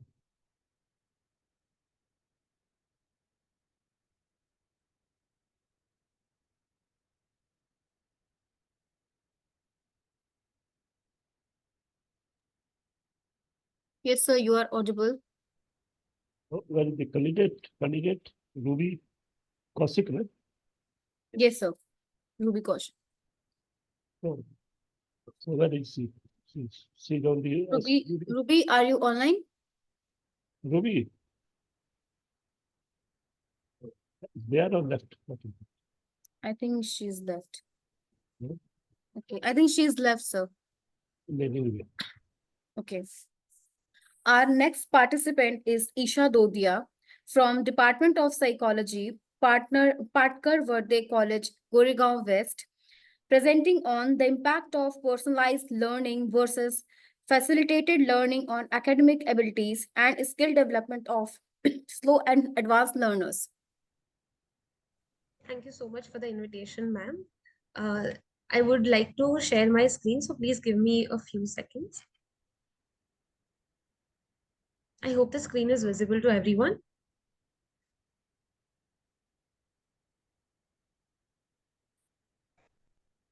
Ma'am, is the screen visible? Can you please let me know? Yes, okay, thank you so much. So a very good afternoon to everyone. My name is Isha Dodia, and the topic for my presentation is the impact of personalized learning versus facilitated learning on academic abilities and skill development of slow and advanced learners.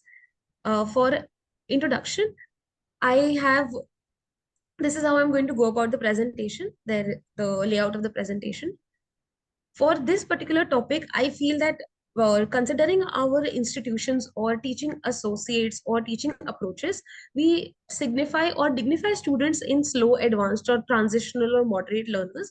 But sometimes we fail to recognize if the learners are actually sitting in that area, if they have certain special needs or no.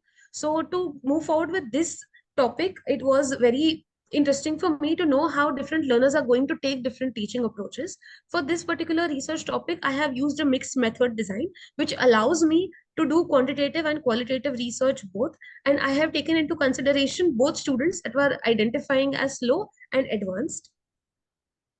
For my rationale, I have personalized learning, which is going to promote engagement, where personalized learning, as in I'm going to be there with them wherever they need, whenever they feel like there is certain concepts that they don't understand, then I personally sit with them, personally explain them the concept. And there is facilitated learning, where I'm allowing them as many resources as possible. I'm giving them a lot of resources. I have given them a lot of PPTs or a lot of books that they can read from. But when it comes to skill development, usually personalized skill development works better. So here, my hypothesis usually was that slow learners may have a less academic ability, advanced learners may have a high academic ability. But when it comes to skill development, that has nothing to do with how slow or advanced you are in your academics. It is mostly related to your critical thinking and how they adapt to the experience. My aim and objective for this particular research was firstly to compare the academic performance with the enhanced skill development that they have, and to investigate that if teaching approaches, different kind of teaching approaches, have an impact on them or no. And for that, I have used a mixed method design. My research methodology consists of course, a mixed method design, where I have used an explanatory sequential method. I have performed the study on 130 students, where I trained them for the CUET PG exam personally. And I had divided them into two groups, where I'm facilitating their learning and I am giving them personalized attention and personalized approach. And then I have done a qualitative and a quantitative analysis on the data that I collected. So for quantitative analysis, I have correlation and linear regression that was performed on SPSS. And for qualitative analysis, I have focus group discussions and classroom observations, for which I have used a thematic analysis. These are my results, where 50%, 53% of the learners or the students that I was working for identified as advanced learners, and 46.5% identified as slow learners. And the age group was around 19 to 25 years of age. My quantitative analysis showed that there is a significant correlation between the teaching, between the academic abilities and the teaching approach that we have. If we are going to use facilitated learning for slow learners or for learners who have special needs, then it is not going to definitely show us a very good impact. But for advanced learners, it may work just fine, because they are able to have that critical thinking and have that amount of diversification of information that they have, and they are very distinct. For skill development, I had used Canva, where I was teaching them how to monetize using templates and how to create their own templates and then monetize them. And I was teaching them how to make everything online and how you can earn money from here. And that is how they developed the skill of using something which was online and how they can make it a earning resource. But the quantitative analysis show that this has nothing to do with how you identify as. If you're a slow learner, then there are other abilities like critical thinking, like abstract reasoning, which was measured and which was highly seen in slow learners rather than advanced learners, where they took some time to understand the dynamics of how skill development is going to work. Coming to the qualitative analysis that I have, these are significant themes that I have seen in my paper. I have mentioned all the themes and codes that I have gained from this research. For slow learners, there is skill development and confidence. If academically the students don't feel very validated, then certainly they have this attitude or this perception that study is not going to help me a lot. So then when they came to skill development and when they saw their results, that we are doing something and we are significantly impacting our skill development, so they had improved confidence, they had good learning skills, and they were also able to challenge and demand support, that this is how we would like to be taught a particular concept, or this is how we would like to be taught in general. And that is how we identified certain learning gaps and we established additional supports for them. For advanced learners, value of collaborative learning, because they are so competitive in nature, there was no collaboration in the classroom where they were constantly in competition with all other classmates. But then they realized that peer interaction and the problem solving tasks that we have, if we are collaborative learning them, then it is going to improve their concentration, it is going to improve their opinionated thinking as well. For other themes, we have preferences and learning environment, where they reflected on their learning style, they compared their learning and skill development, and that is how it helped them as well. So these are some significant themes that I had seen during my research. For conclusion, I think that there was lack of quantitative focus. If I had more statistical data with me, then I think I would have developed more baseline, more foundational resources when it came to slow learners or advanced learners in general. And there was a very short term scope. I was teaching them for 4 months. So I feel it was, if it would have been an entire year when I was doing that, then I would have better results. And when it comes to academic learning, there is very less research on advanced learners as well. So we need more assessment frameworks in place where we are helping advanced learners as well and not assuming that advanced learners have it all done. For references, this is what I used. And thank you so much for letting me present. I would be open to questions, sir, if you have any.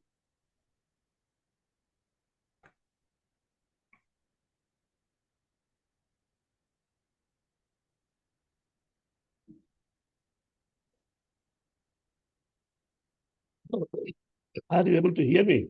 Hello? Yes, yes, sir. Mr. Devara? Yes, I'm able to hear you. Yes, sir. Oh, fine, fine. Just before I ask query one or two, what is your background? Are you from psychology or commerce? What is your background? I am from the Department of Psychology, sir. My background is in psychology. Oh, so you are what in psychology? What is it? Cognitive psychology or something? No, I have my master's in clinical psychology. Master's in Clinical psychology. psychology. Yes. Would not get it. Sealed. Clinical psychology, sir. Yes. Clinical psychology. Now we are pursuing PhD. Or No, not yet. I'm not pursuing my PhD.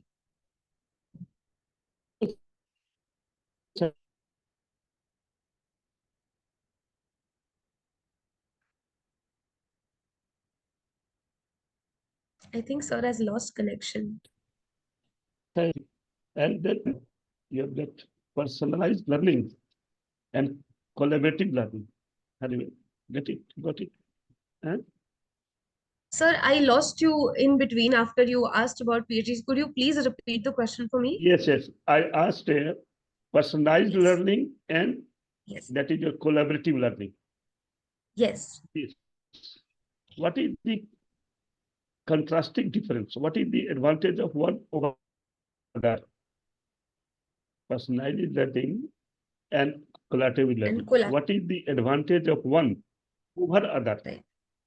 So far as the students' performance is concerned. Right. So, sir, sometimes what happens is that students, when they don't get a lot of validation academically, because for a very long period of time, they are dependent on validation that comes from academics. So if the teaching approach for all the students is same, they kind of have a very low self-esteem that we may not be able to do a lot more in life. But when it comes to personalizing their study approach or teaching approach, And when we are collaborating, like the main advantage of personalized approach is that they gain more self-confidence and they are ready to explore. That after some time when they are put down academically, they don't explore a lot. Okay, theek hai, I think this is what is to be done and I'll just get it done with it. But once they enjoy the process, then they start to develop an opinion and a perspective towards their future as well. So I feel this is one of the biggest advantages that we have if we are personalizing our learning approach. And for One of the collaborative drawback. learning, sorry, Yes, sir. go ahead, go ahead.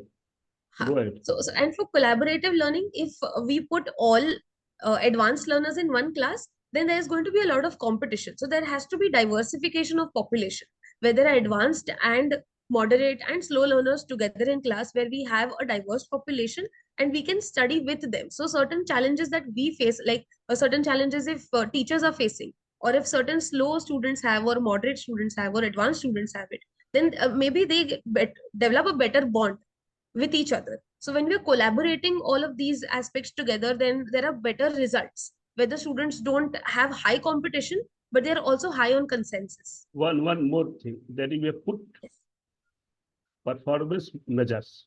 Performance measure. You have put a T test and that the correlation.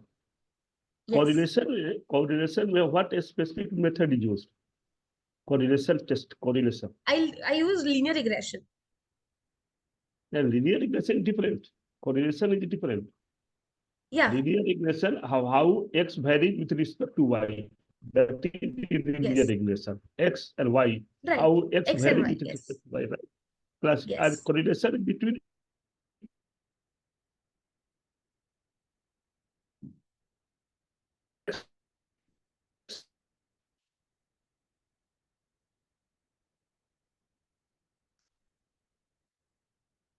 Sir, I can't hear you. I'm so sorry.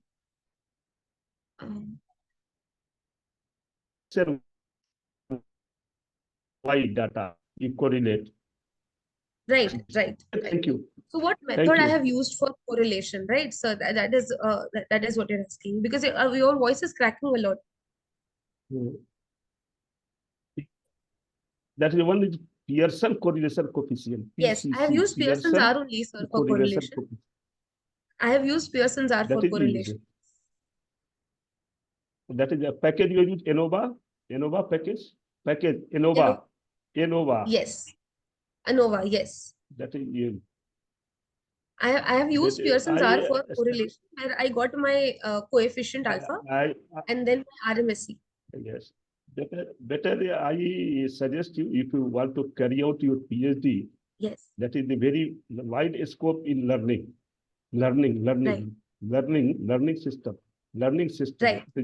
From cognitive psychology. It all comes in under the cognitive psychology. You understand, right? Yes. So you can have and then go to the e-learning, e-learning. E-learning, yeah. E-learning is a very scope, because instead of going one, there is a student, teacher, tutor, and the subject. Three things are there. Right. A student and teachers are there, and they are all three at difficulty level. How PCL teacher is teaching, so you can communicate with internet, all these things, subject selection, teacher selection, then the evaluation process, all can be nowadays done. That's all I suggested you. It's up to you. Yes. Okay, thank you. Yes. Thank you so much, sir. It was very beneficial for me. Thank you for all the questions, and thank you, Charu ma'am, as well. Yeah, thank you. Thank you, Isha. Let me call another participant, Mr. Amar V. Jamnekar from Sant Tej Baba Amravati University, Amravati, Maharashtra, India, presenting on India's astonishing journey towards digital renaissance and e-government transformation. Very good afternoon, one and all present over here. So I am audible now as well as video is streaming over there. Hello. Yes. Yeah, you're audible. Yes. Today's my research topic is totally depend on the Indian astonishing journey towards the digital resonance and e-government transformation. The reason is that the topic of introduction, India has embarked on a monumental journey towards a digital resonance and e-government transformation. reshaping the governance and public service delivery through the innovation, technological and intervention. As you know that most of the Indians are connected with the mobile technology because the booming of the internet technology has come to connect the the citizens in India with the digitally empowered by the government. The advantage of the e-governance initiative by leveraging the technology to boost the efficiency and transparency in the governance. The reason is that most of the countries are like those having the you can say developed countries are efficiently transparency the governance, like the rules, regulation, as well as the you can say information which is spread across the community, across the people which is living in the particular country. So that's the major impact of the e-governance. Indian journey toward digital resonance and e-governance transformation is a significant milestone in Indian development. Because the reason is that India is now developed country and it will be going to boom in till 2030. So on the basis of country population over the 1.3 billion, having tech ecosystem, affordable smartphone, and the increasing internet penetration have made the hub of digital innovation.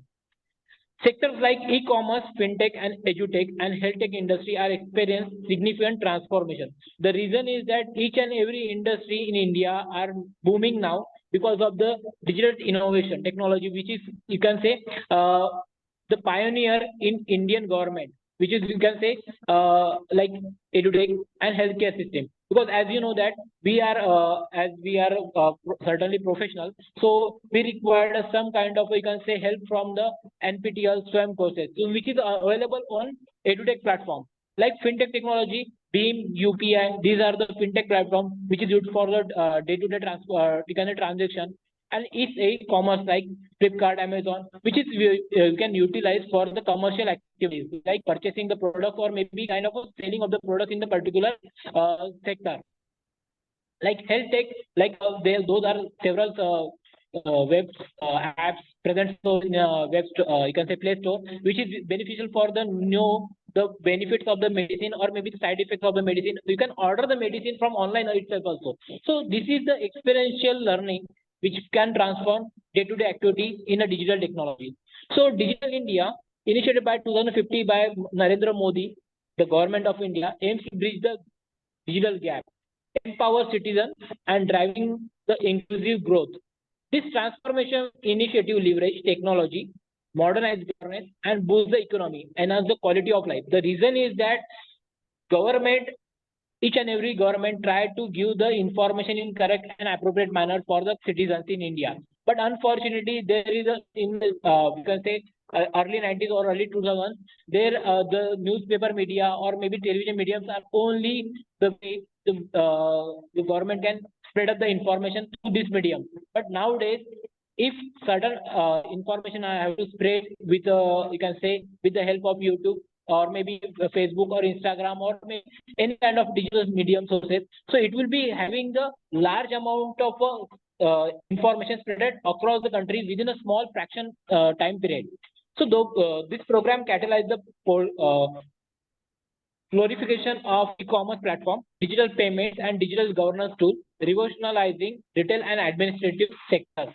So each and every sectors in India, like administrative sectors, are able to convey the information from the government to the citizens in India, like from the pyramid of the top of the pyramid to the bottom of the pyramid. So each and every information are going to float with the help of currency. Hello, your slides are not moving now. Now it's okay. Sir, now it is visible? Not visible.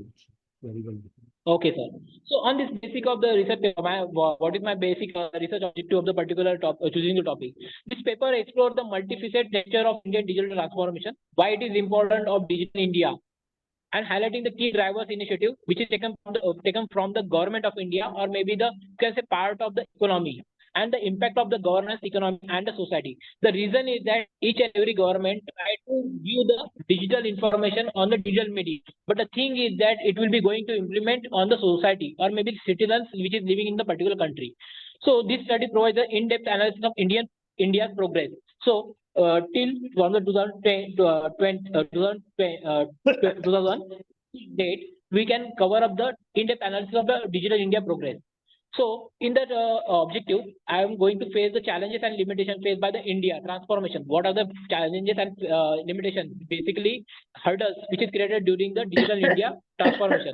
Offering the strategies to require to overcome these hurdles. So basically, as per the information which I am getting from the you can say website available on the website, I am present over here the data since 2003 to 2022. So Indian government ranking. What is the Indian e-government development index rank? What it denotes? It denotes the ratio which government are able to convey the information in an appropriate manner. Like in 2003, the ranking is 87, but in 2022, its rank goes around 105. So Indian government development index values is 0.5883. If participation index, like participation, like given the information in an appropriate media, so index on the global scenario, it will going the indexing rank 61%. The e-participant indexing value is indicating 0.59.0%. Online service index value, it is 0.7934 in the year 2022. Telecommunication and infrastructure index value 0.3954. The various media which is present in India. So we are highlighting the telecommunication infrastructure index value over here, and human capital index value, which is present in India in 2022, 0.5761 approximately. So these are the Indian position in governance all over the globe, which is required to gain the information related to the e-governance as well as the citizen development. What is meant by digital India? Because the reason is that we are emphasizing on digital India. So Maharashtra has introduced the inaugural e-governance policy at the state level. These are the first initiative taken from the government of Maharashtra, aiming to streamline the harmonized e-governance endeavor across the region. And Kerala, I want to mention over here, the Kerala is poised to become India's first total e-governance state. The reason is that due to the literacy rate as well as the technological innovation over there, the government also full-fledged the information on the technological base. So the high literacy rate to embark the digital transformation journey. So that's the main reason Kerala is the first total e-governance state. Whatever the you can say government government scheme as well as government information, it will be going to float on the e-portal of the Kerala state. The IMD World Digital Competitiveness Ranking assesses 64 economics on the readiness for digital transformation. Sorry to interrupt you, Amar. You are Yes, running ma'am. out of your time. Please conclude your presentation. Okay. I want to first of all mention over here the conclusion parts. The Indian journey serves as a beacon of inspirational and a reminder of transformative powers of innovation and digital inclusion. Envisaging a digital future. The reason is that why we are focusing on the digital career, like Internet and Mobile Association of India. India is home over the 500 million internet users presently over here, signing the remarkable opportunity for leveraging the digital technology to enhance the governance and public sector public service delivery. So on the basis of the conclusion, India is the internet economy is experiencing the rapid growth through the increased internet penetration. The reason is that the roll on of the 5G as well as the roll on of you can say wide spectrum over there in India. Advantage of e-commerce, fintech innovations as well as through the startup ecosystem. The inclusive nature of digital India is propelling the prosperity across the sector, which is viable for the Indian economy for the growth of the GDP as well as the personal growth also over there, emphasizing the importance of the sustainable development and responsible digital citizenship.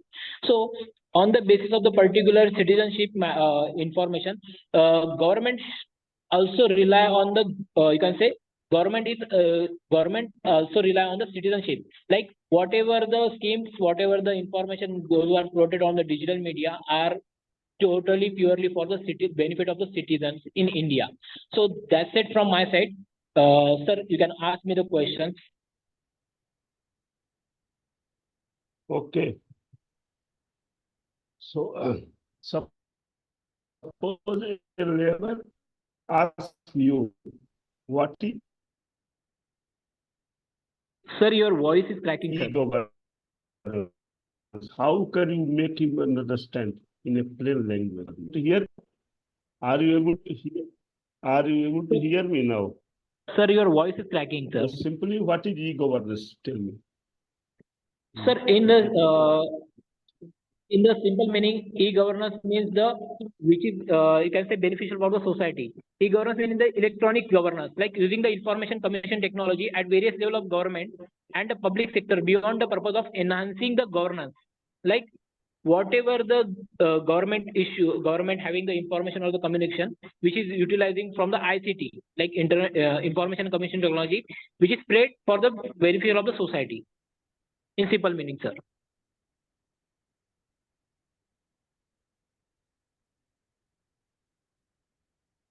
Hello. Hello. Hello, Mishra sir. You're not audible. Can you please check your connection? Yes, ma'am. Yes, sir. Now There you're are two. audible. There. One is government sector, another is public sector. In between, you have the e-governance. How this communication is performed between them? What is the infrastructure? Like infrastructure on the basis of e-governance, government are taking the initiative of a fintech in advantage. Like you can say digital technology mentioned over there, and the digital infrastructure present in India. So rollout of the 5G, which is predominant effects on the digital technology. So government also taking the initiative to develop the, you can say, digital technology in India. Okay, thank you. Thank you. Thank you so much, sir.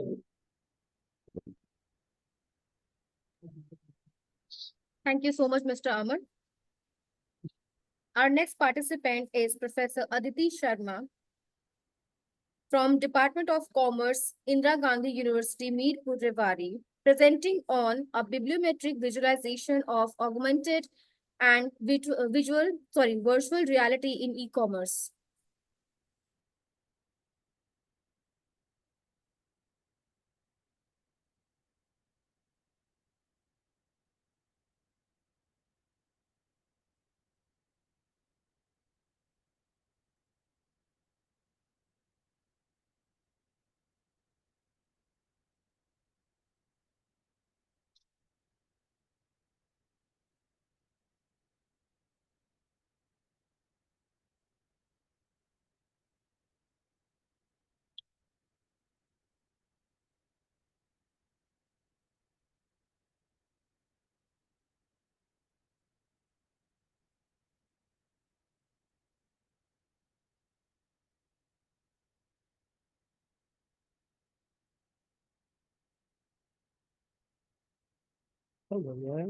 Slide is constant.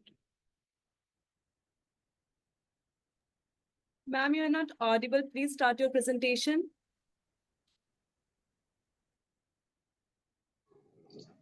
Am I audible, ma'am? Yes. Ma'am, I am audible. Yes, Good afternoon, everyone. My name is Mamta, research scholar at Indira Gandhi University, Mirpur, Rewari. Today, I'm here to present my research paper entitled "A Bibliometric Visualization of Augmented and Virtual Reality in E-commerce." The order of our presentation will be as follows. Firstly, we will cover introduction, thereafter rationale of study, research questions, research methodologies, results and discussions, conclusions, and future directions, and last references. Now let's start with introduction. E-commerce is a method where consumers purchase goods directly from a seller via the internet without the need for an intermediary. India ranks as the 7th largest e-commerce market globally with projected revenues of 107.78 million US dollars for 2024. A report published by Invest India, an investment promotion and facilitating agency, India's e-commerce sector is projected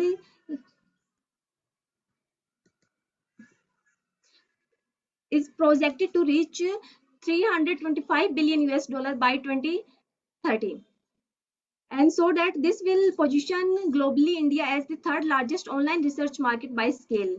As technology progresses and advances, augmented and virtual reality technologies are rapidly integrating into various businesses, including e-commerce. Traditional e-commerce platforms typically present the products in 2D, offering limited choices and flexibility to consumers. But now AR/VR system overcome these limitations by providing enhanced product visualization and creating a more versatile and engaging shopping environment for the customers.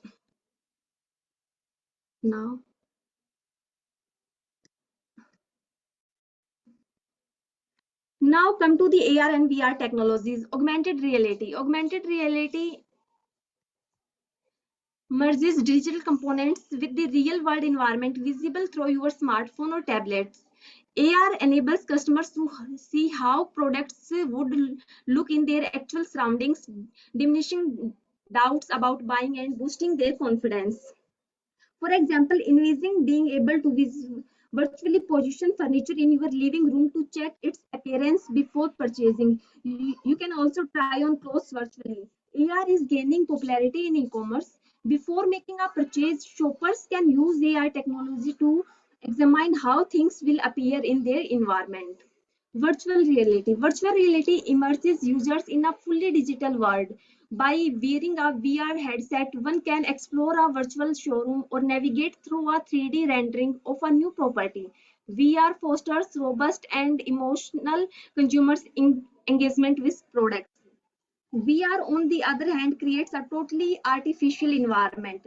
The real world is hidden and the users is completely immersed in a digital simulation where they can interact with the manipulated objects and the simulation.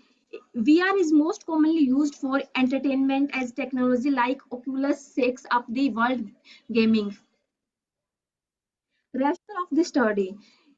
Our study is a bibliometric study and to better understand augmented and virtual reality, several review studies have been carried out recently. The literature on AR and VR technologies has already been synthesized by other studies. There are 4 other studies, and in our study, we have taken data set from 2015 to 2024 time period, and this is bibliometric analysis using Weaver and RStudio, and 295 articles from the Scopus database has been extracted. The main focus of the study is on AR/VR in e-commerce, and the main keywords are these. Research methodology. In this study, we got the research questions. In this study, we got the answers to the following questions, like what is the prevailing publication trends in e-commerce for AR and VR, which countries, journals and writers are most productive in the field, which publications have the greatest influence in this field, which research themes are most prevalent in the field of the study, whether the Lotkas and Bradford bibliometric reviews consist with our study. Yes, sir. Next is research methodology. For selecting, we select Scopus database for search for literature review and the keyword analysis. For keyword identification, we used these keywords in title, abstract, and keywords. Initial results. A total of 1860 papers from Scopus were found during the initial search. Application of filters. Initially, we got 1863. Like after applying the filters, we got 295 articles.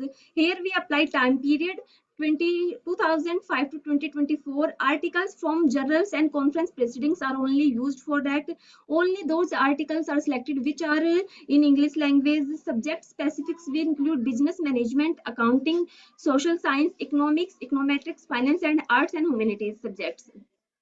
For network mapping and bibliometric instruments, we use RStudio and Weaver. Descriptive statistics. Research papers published from 2005 to 2024 is used for this study. 295 publications from 770 authors that were published in 142 sources were included in Scopus dataset. Throughout the whole dataset, these 770 authors have categorized their papers using 1,071 keywords. 34 of the 770 authors are single authored articles. These 34 writers have published 37 articles as single author articles. Trends in production Trends in production of research articles between 2005 and 2024. The research domain has shown progressive growth, particularly from 2019 onward. Despite occasional dips caused by a low quality of research papers, the significant uses of cutting-edge technology in the e-commerce industry in recent years would seem to be cause of these trends. Additionally, 2023 had the greatest number of research articles published compared to 2013, where none was published. Citation trends. The trend of the number of citations from 2005 to 2024 is provided in the analysis of steady increase in citation within this field of study. Furthermore, there has been a noticeable and significant increase in the number of citations since 2017. In 2023, no research paper were published, so there is no citation for 2023. Next is top 10 globally cited articles. The Future of Retailing, written by Grewal and others in 2017, received in greatest number of citations, with that is 677 citations. Is augmented reality technology an effective tool for e-commerce, written by VM and others in 2017, scored citation 534. These are the top 10 globally cited articles, their authors, and the journals in which these articles are published, and their citation are also mentioned. Next is the three-field plot. This plot is also well known as Sankey diagram. In the left side there are authors, in the middle there is authors countries, and in the right side there is sources in which the articles are published. Each box height show how frequently other boxes are connected. The findings indicate that two top authors, Zhang M and Huang TL, are from China. These studies of China are well published in 7 journals out of 10 top journals.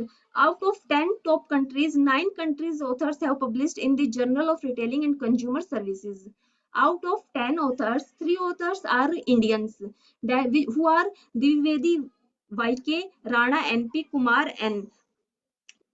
The Indian studies are well published by the 3 prominent journals: Journal of Retailing and Consumer Services, Technology Forecasting and Social Change, and Consumer Service. Next is the Bradford Law. Bradford Law is a small number of state that a small number of sources frequently control a domain. Dear participant, Yes, ma'am. Sorry to interrupt you. Please conclude your presentation. Ma'am, give me please 5 minutes. No, it's 9:20. Yes, ma'am. Okay, ma'am. Okay. Yeah, you're running out of time. Please conclude. This is Bradford Law. In Bradford Law, the top sources that are deeply specialized in given topic are included in the course zones. Source in Zone 2, that product articles in a small number of scholars related subjects. Zone 3, sources that have less number of sources on the field that these legislation state that the core sources that are driving the field of identified as small set of sites. Zone 1 that published the initial 1/3 of the articles.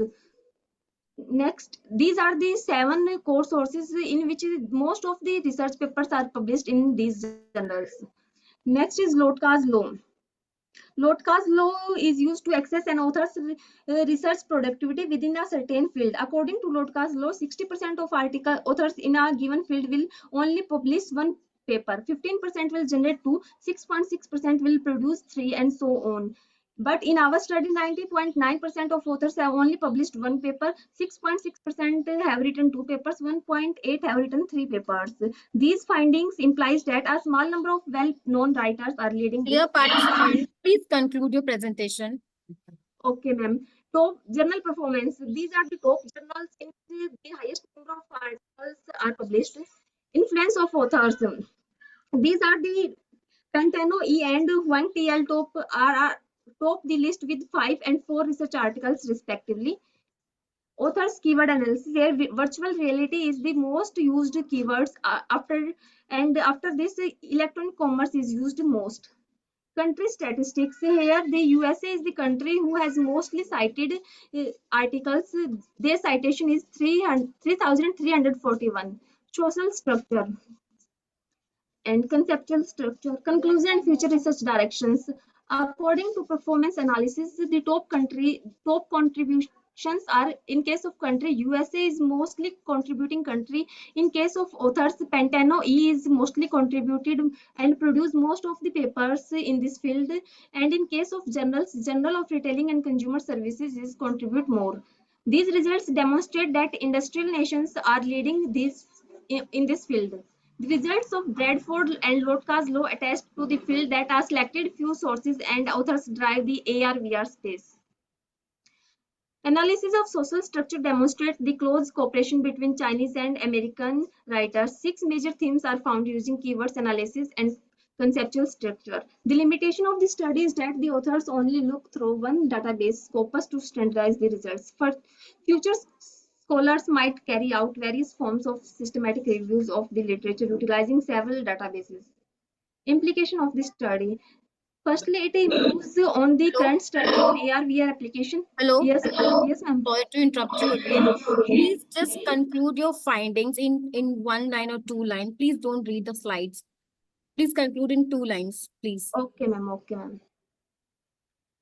So the network contribution as well, mapping of the co-occurrence of the terms visually, which might be carefully for research scholars in terms of spotting holes in the body of current knowledge.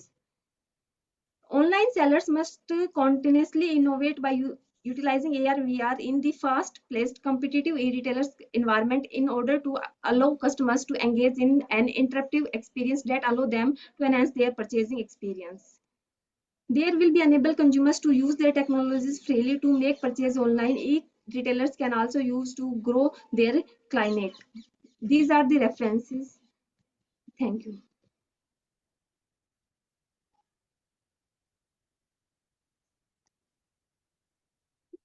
Hello. Are you Sir. able to hear me? Able to hear Yes, me? sir. Yes, sir. Your topic is, what is your topic? Just repeat it. Sir, a bibliometric visualization of augmented and virtual reality in e-commerce. What is virtual reality and biometrics? What is biometrics? Sorry, Biometrics? sir? Biometrics, what is this? Sir, bibliometric is a type of research paper in which we collect. Biometrics, you have mentioned biometrics. Sir, bibliometric. Bibliometric analysis. Diplomatic analysis. So what is this virtual reality? Yes, sir. Sir, in virtual reality, the consumers or the author can create a totally artificial environment. The real world is hidden and the users is completely immersed in a digital simulation where they can interact with and manipulate objects in simulation. VR is most commonly used for entertainment as technology. How Yes, it is helpful in real world?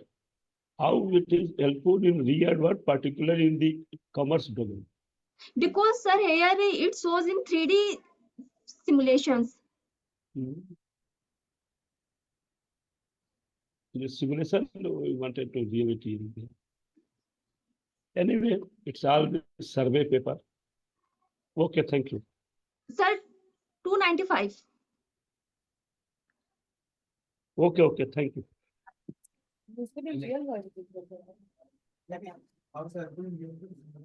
Thank you, dear.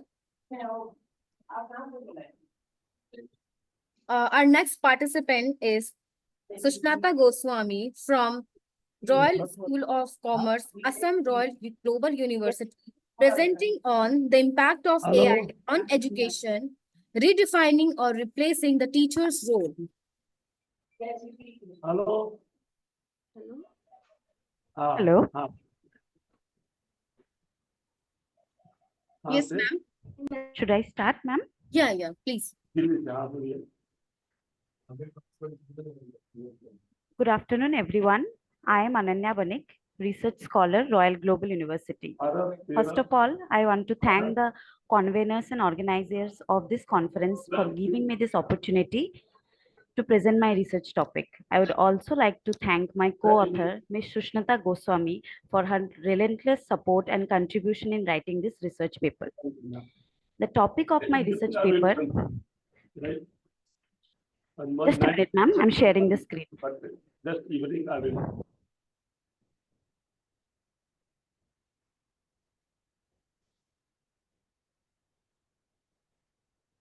So whether it is offline or online, it is this. The topic of my research paper is the impact of AI on education, redefining or replacing the teacher's role. Let us go through a quick introduction. Kindly make it direct flight, because recently I had been gone to Chennai in direct flight. So AICT, it very troublesome, whole day it is spent.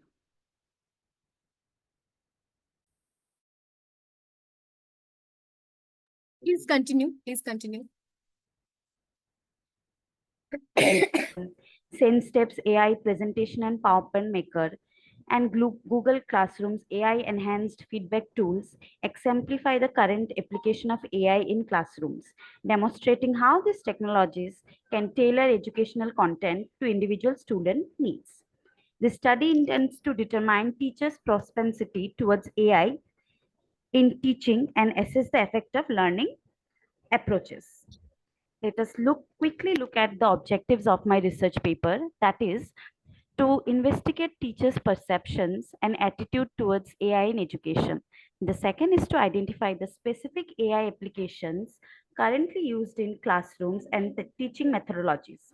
The last one is to identify the challenges and opportunities of AI integration in education. The methodology I have used for this research paper is both descriptive and explanatory.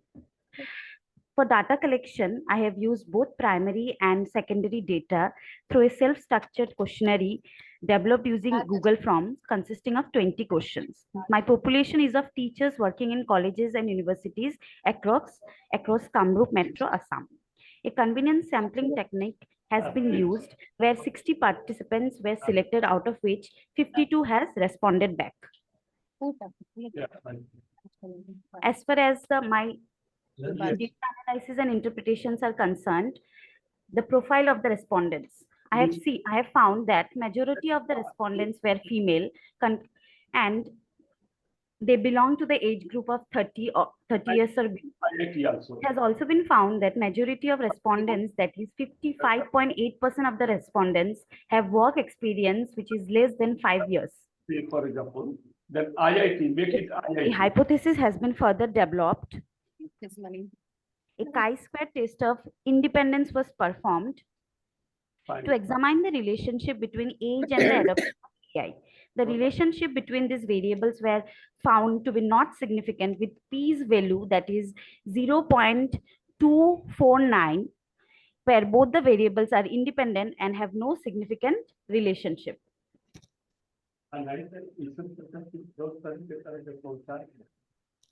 Another chi-square test was performed and the results were quite similar, where it was found that no significant relationship was developed between the two variables. And the next I have seen AI tools used by teachers in the learning processes, where ChatGPT tops the race with 76.70% respondents using it, and followed by there is Grammarly, Quillbot, and lastly Microsoft Copilot. Nextly, there are AI applications influence student engagement and participation in classroom. It was found that 60% of the respondents use AI applications which influences student engagement and participation in the classroom. On the other hand, 21.2% have a neutral opinion on this.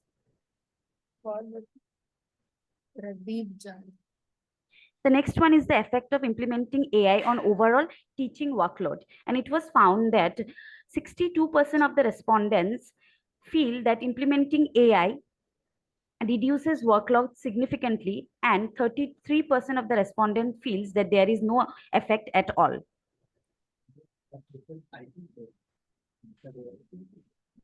As far as individual perception of integrating AI into teaching is concerned, it was found that 55.80% of the respondents feel that it definitely enhances teaching practices, where a very little percentage of the population, that is 20.3.10%, feel that it does not affect their overall teaching role.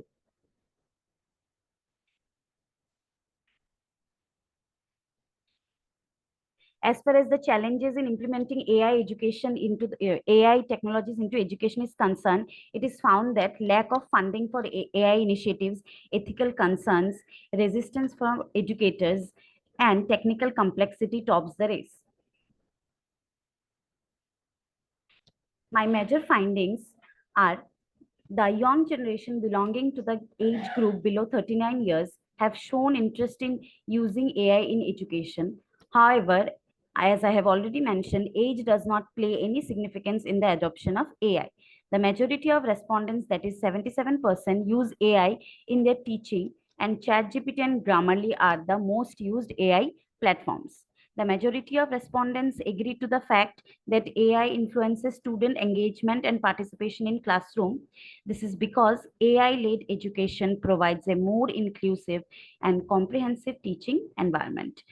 On the other hand, only 3% of respondents disagreed to it. 62% of the respondents have said that AI reduces their workload significantly, whereas 33% of the respondents have said that it has no significant change in their workload. Lastly, I want to conclude. Before that, I would like to give some suggestions, which would be implementing robust data protection measures and strict data handling policies which prioritize data-driven measures. Next is to promote fair access to AI tools, then hands-on workshops and courses which would effectively enhance the comprehensive AI-enabled skills for the teachers. Next is specific guidelines to be made on the use of AI. And lastly, continued investment in AI research can lead to development of more sophisticated and effective educational tools. Lastly, I want to conclude by stating the fact that the integration of AI in education offers significant potential to enhance learning experiences through personalized instruction, improved engagement, and support for diverse needs. However, it also raises important ethical and practical challenges, particularly concerning data privacy, equity, and the potential displacement of traditional educational rules. While a majority of educators recognize the benefit of AI in reducing workload and enriching the teaching process, concerns persist about its impact on student skill development and the future role of teachers. To maximize the positive impact of AI and mitigate risks, it is essential to establish a robust data privacy safeguards, ensure equitable access to AI tools, and provide comprehensive training for educators. Additionally, developing clear guidelines for AI integration and promoting digital literacy and ethics are crucial steps. Ultimately, while AI can significantly enhance educational outcomes, it should be viewed as a complementary tool that supports rather than replaces the irreplaceable value of human teachers. Thank you.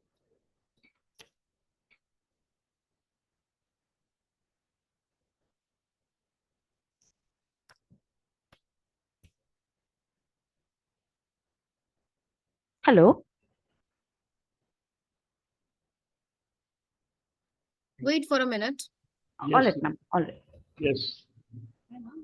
So the candidate is there on the screen. No? Hello. Hello, sir. Yes, Good sir. afternoon. Candidate is there.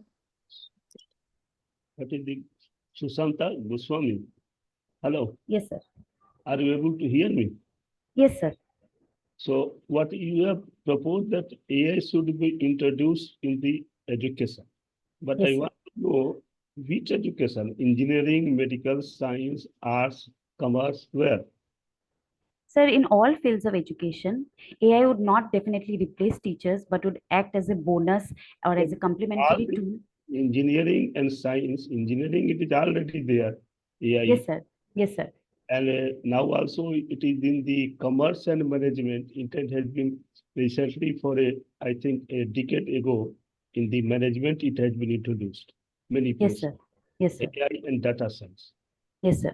So what a specific benefit you think that a student would have with the background of non-engineering students and non, Sir, in the non-engineering fields for I mean social science in this. yes, sir, definitely. Yes, sir. As from my research point of view, I would like to state the fact that with the use of AI, my data collection as well as my data interpretation process has been simplified. So this is definitely a benefit. Then, sir, for teachers, the grading and assessment systems has been improved with the use of AI. Just one personal question. Are you familiar with AI? Yes, sir, I do use it. You know what is AI? Yes, sir. Can you tell me what is how the knowledge is represented in AI? Knowledge representation. Do you have familiar with? No, sir, no. Oh, fine. So you know just a overview. Anyway. Yes, sir, I'm a beginner to it. I know from us. You are from which institute? Sir, Royal Global University, Assam, Guwahati. Guwahati. Yes, sir. Okay, fine. You have made a good study survey. Anyway, let's go ahead. Thank you very much, sir. Thank you very much. Thank you, dear. Our next participant is Mr. Ratan Kumar from Department of Visual Communication, SA College of Arts and Science. He's presenting on the role of social media in environmental activities, a case study of online campaigns and their impact.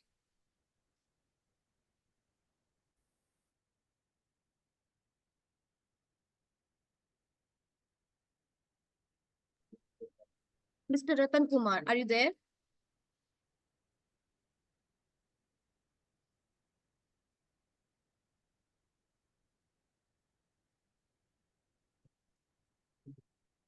Mr. Ratan Kumar, are you online?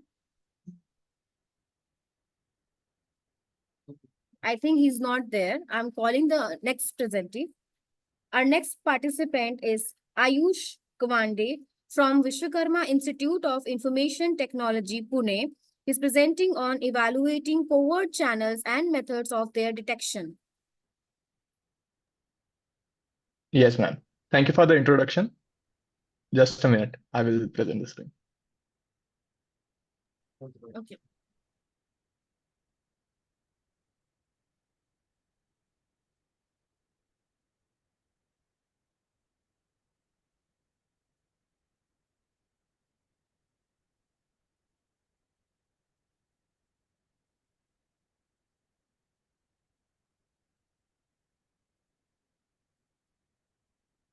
Yes, I hope so. I'm audible. Yes, sir. Yeah, thank you. So the topic for my today's presentation is evaluating covert channels and the methodologies for their detection. My paper explores the critical challenges of covert channels, which enables the unauthorized information transfer while evading the traditional security measures that are already there. We specifically emphasize the need for advanced detection and mitigation strategies to safeguard data integrity and confidentiality in our computer systems. This is a table of contents which we will discuss. We will first discuss the basic idea of our project, the introduction of what actually are covert channels. Then we will briefly discuss the methodology which we think should be there everywhere to prevent covert channels. Basic literature review, in which I will tell the motivation from where I chose this topic and the conclusion and future work. So first the idea. So covert channel, what covert channel? They are basically the communicating pathways that are already present in any form of computer system or computer networks. we are exploiting them to take information which we are not authorized to take. So that are covered channels. So the idea was to present some detection and analysis technique for them so that we can maintain the data integrity and the confidentiality. Also, the research emphasis was on the scientific and research-oriented approaches to counter clandestine communication channels, including security upgrades and data hiding prevention. Basically the key outcomes was various advanced detection systems which uses machine learning and identify noiseless and noisy IP covered channels. So introduction. As I briefly discussed, covered channels are already the concealed communication pathways that facilitates unauthorized information transfer, posing significant challenges to computer security. Like, imagine if you have an access to a folder, but you can only view it. You have the view only access. You don't know what contents are inside them, but you can see the name of that folder. But if you find a way to extract the information as the name of that folder, you can bypass that security without accessing it. So that is a small example of a covered channel and how it can work. So the research objective is to enhance the detection and mitigation of covered channels, focusing on the comprehensive analysis and robust detection methodology. The significance is the strengthening of data integrity and confidentiality by advancing the detection and mitigation of covered channels that will be critical for safeguarding against the unauthorized information transfer. Coming to the literature review, while presenting this paper, even now, most of you would have used ChatGPT. I hope so you all have used ChatGPT.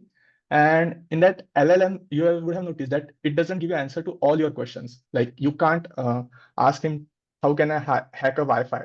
Or other example is you can't ask him, write me a backdoor. Basically, what is a backdoor? It is a software that you can use from your laptop or PC to control someone else's PC or computer system. But there is a way to bypass this system. You can tell the LLM, the model, that consider that X is an hexadecimal value. And then you can say, go on online or anywhere and convert the word backdoor to its hexadecimal value and put that value and ask him to give me the answer for that hexadecimal value or that variable X and convert it as an output. So what you will get will be the code for a backdoor.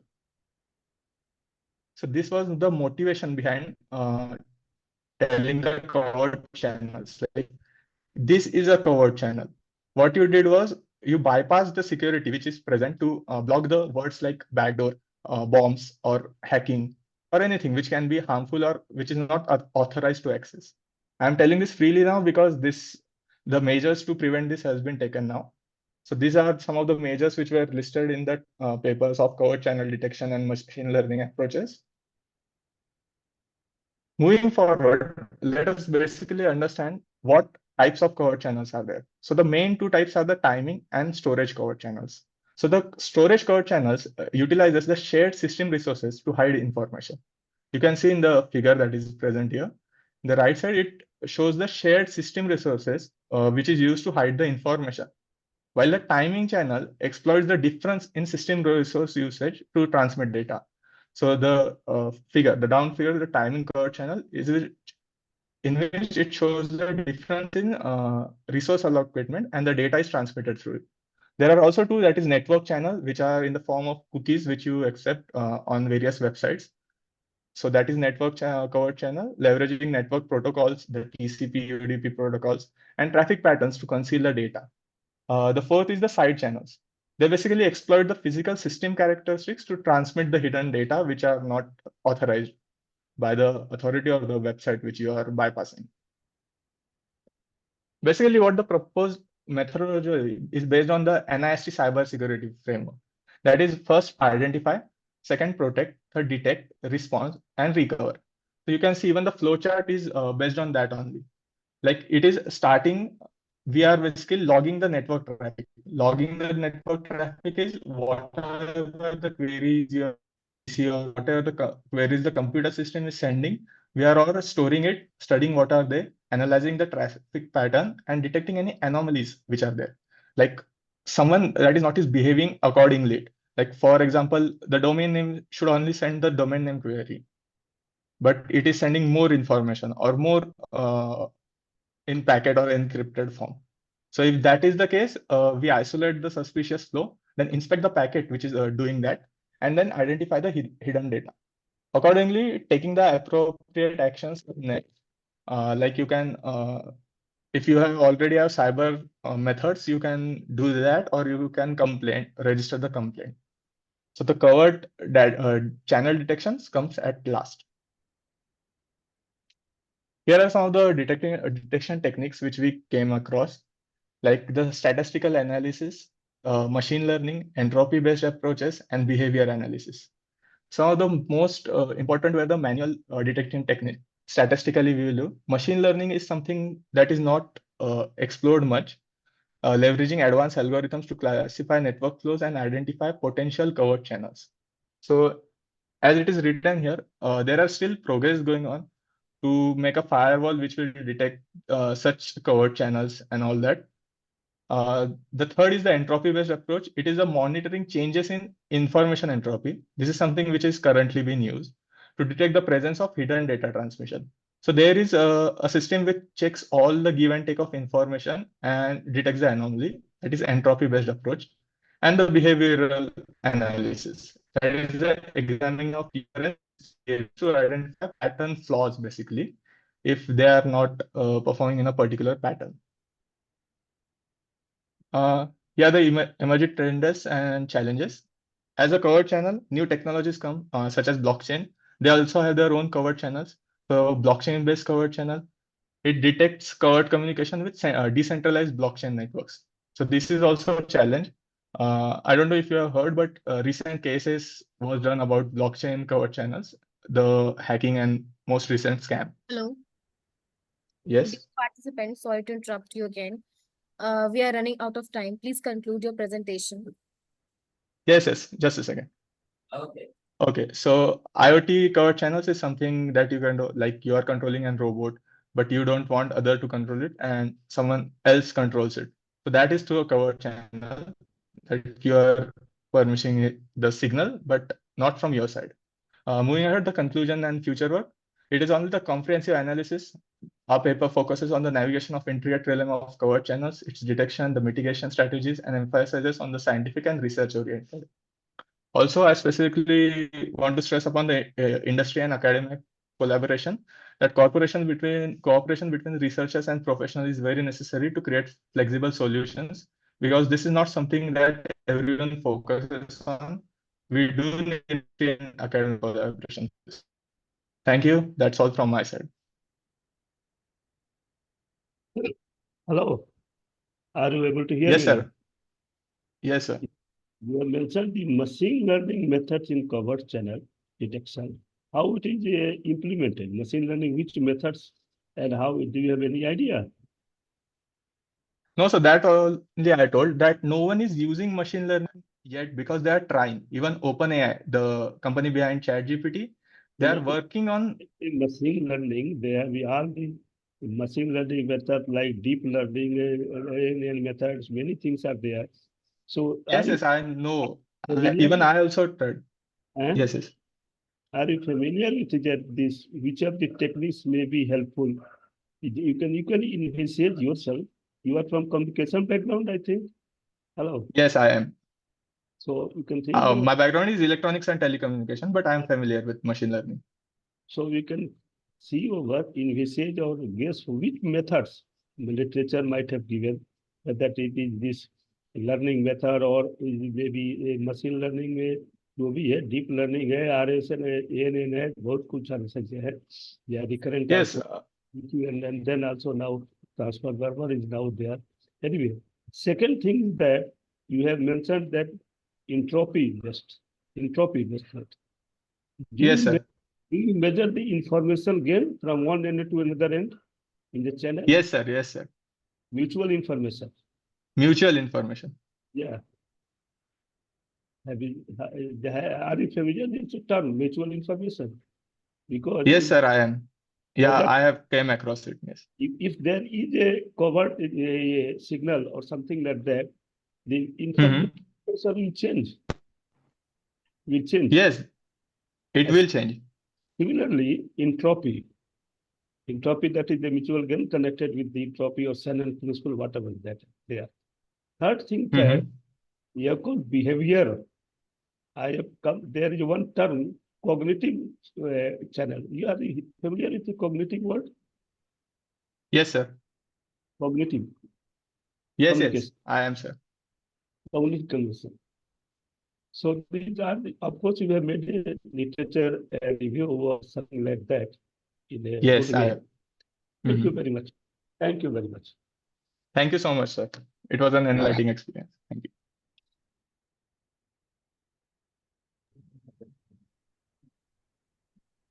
Thank you, Ayush. Our next participant is Urvashi Devi from a research scholar from Indus International University, Bathu, Himachal Pradesh. Is she's going on to present the role of mathematical modeling in Industry 4.0. Am I audible, ma'am? Yes. Yes, you're all. Greeting to all. Please share your screen. Okay.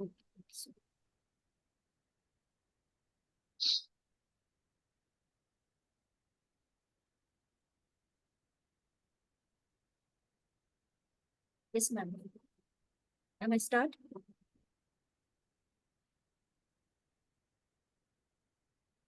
Ma'am, my screen is visible. Yes, yes. Yes. Okay. Greeting to all. It's my pleasure to be a part of this conference. Myself, Urvashi, research scholar at Indus International University, Una, Himachal Pradesh. And my topic is the role of mathematical modeling in Industry 4.0. These are, one second. These are table of content of my presentation or review article. And next one is the abstract. Industry 4.0 is also known as fourth industrial revolution and the new approach for planning and direction over the whole value chain of the life period of the goods. In this review article, we have discussed the applications of Industry 4.0 and its integrated components. Next one is the mathematics. Mathematics were taken from a Greek word mathema, that means awareness and understanding something. Mathematics has two types, pure mathematics and applied mathematics. Next one is the industrial revolutions. First industrial revolution started in the end of 18th century, in which the products are created by the water and steam power engine. Second industrial revolution started in the 19th century, referring to the invention of generating of electricity and assembly line. Third industrial revolution. Yes, sir. वो slide को जरा बड़ा कीजिए, make larger. Okay. Earlier it was all right. Now it has just shrink. ठीक है sir. Third industrial revolution started in the 1970s with the selectivity of memory programmable controls and computers. Next one is the concept of Industry 4.0 has comprehensive consequences in the aspect of industries related to efficiency, energy, sustainability, human resources, workplace environment, manufacturing planning, etc. Factories become smart factories that managed and supervised by smart technologies. Mathematics in industry. Industrial mathematics is a new approach in which mathematical modeling is used to solve industry problems. It will connect and restructure pure and applied mathematics that unpredictable form useful for several industries. Aim of industrial mathematics is to solve complicated industrial problems into efficient manner. Next one is fundamental role of mathematics in industrial revolutions. In the first industrial revolution, mathematics used for development of steam engine, which was the key component during first industrial revolution. In the second industrial revolution, different mathematical instruments and methods are used in designing and construction like rail or rail transportation. In the third industrial revolution, mathematics optimizes the processes through algorithms, data analysis, and modeling. Next one is these are some enabling technologies in Industry 4.0, that is big data, autonomous robots, simulation, system integration, Internet of Things, cybersecurity, cloud computing, additive manufacturing, artificial intelligence. With these technologies, integrated system can share data internally. The adoption of these technologies can be beneficial for the enterprises for their manufacturing process, reduce waiting time. But implementing these technologies may be challengeable because of the requirements including networked innovation, collaboration, or computerization. Next one is mathematical modeling. Mathematical modeling is a concept that needs to integrate the knowledge of mathematics together with the ability to solve real life problems. These are some stages of mathematical modeling. Next one is example, trying to find out the barriers in the manufacturing process. Following stages are involved in production process, input for raw material, process of manufacturing, quality control, goods packaging, goods shipping. In the figure, red arrow displays the possibility of barriers that slow down the manufacturing process. Red arrow that connects production one and quality control shows the barriers, and red arrows that connect shipping to quality control show that there is no the direct connection among these stages. Next one is advantages and applications of mathematical modeling in Industry 4.0. Mathematical modeling results to save money and more efficient. Next one is mathematical modeling is more affordable than other systems. Next, scope of mathematical modeling. Mathematical modeling helps to understand complicated system. Mathematical modeling helps to analyze the manufacturing process quickly and efficiently to fast recognition of the problem. Mathematical modeling help to create innovative ideas which optimize the resource allocations. Next one is, these are some applications of mathematical modeling in Industry 4.0.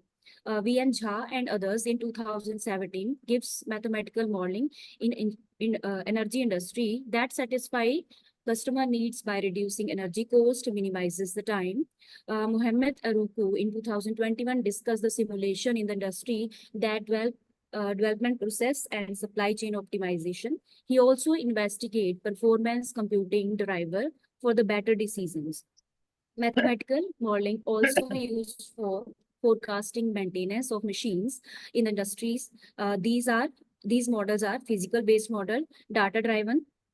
Next one is the use of energy exceeding day by day and traditional energy resources which become extinct in near future. For this, energy model is essential tool for allocating renewable energy resources like wind, bioenergy, and resource planning. Two mathematical models are used to optimize energy. Next one, these are some phases to solve the industrial problems.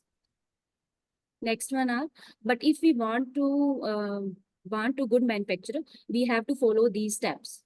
Simulation, the virtual model enables controller to examine and integrate maintenance optimization. To in-depth simulation of smart factories or future factories, cyber physical system need to communicate and interact with each other. Next one, discussions and findings. Creating self-managed production processes where production systems and factories become smarter, minimizing human-induced factors and achieving a full standardization in production processes are subjected to simulation and modeling. Mathematical modeling needs to be considered in the large capital investment and production processes of the Industry 4.0. Mathematical models such as applications, systems and process designs, material handling, system design, operating planning, scheduling, real-time control are the best way to layer value of organizations and better predict before investment. The main reason in which mathematical model achieves such a result is that it can explain the behavior of individual task and resource by measuring what will happen in a production system over a period of time. Mathematical simulation can also be preferred due to its risk-free environment, which is another important feature. Not changing the slide. Yes, sir. Mm. Next one is conclusion. Mathematical modeling and simulation is the core technology of Industry 4.0 to support the development of new models to optimize decision-making, design, and operations of complex systems. In this study, Industry 4.0 holistic perspective, the historical development of the concept of Industry 4.0, the benefits and implications of simulation and modeling process in the industry are presented. Mathematical simulation-based digital manufacturing technologies are the focal point of digital production solutions as they allow different products, process, and production system configuration to be tested and verified. These are some references I have taken. Thank you, sir.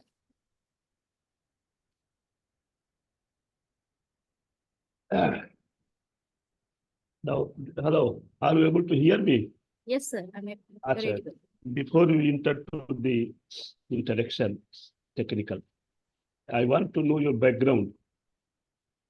What is Okay, your sir. education? Myself, sir, Urvashi, Uh-huh. research scholar at Indus International University, District Una, Himachal Pradesh. I'm pursuing PhD in Department of Mathematics.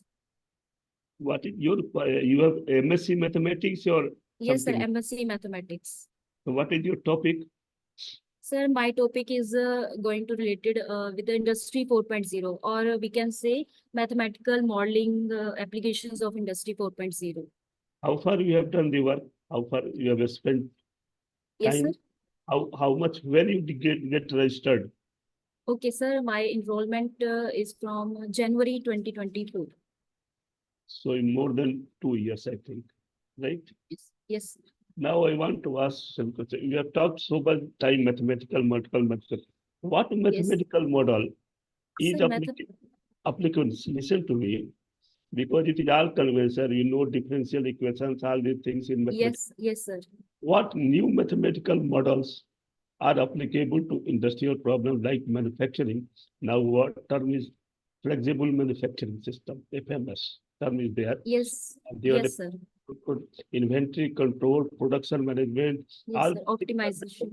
Yes, sir. optimization is a general term, but Yes, a specific work in the inventory control or in that what is called production management, right? Scheduling, you Yes. know, Yes, sir. scheduling a process. These are the terminology that are generally used in the manufacturing. I Yes, sir. want what is specific method, say for example, inventory control. Do you have any idea what is inventory control? Yes, sir. Inventory control means stock Right. Stock control.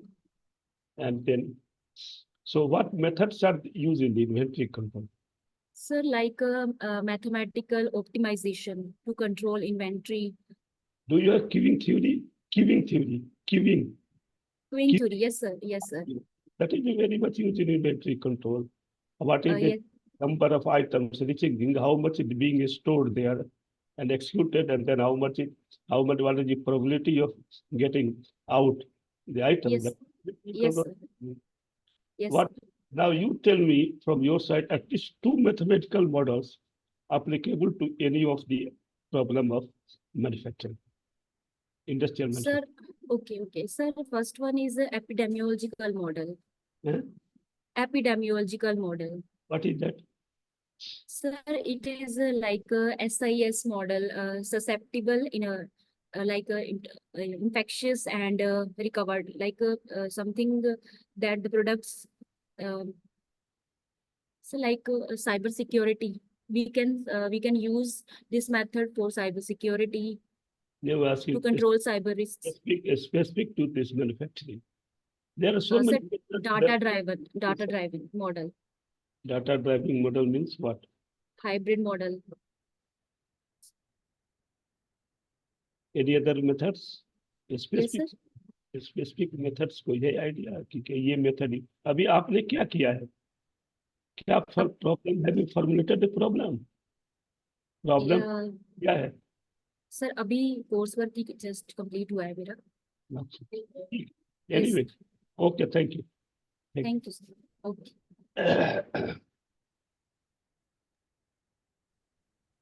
Thank you, Urvashi. Okay.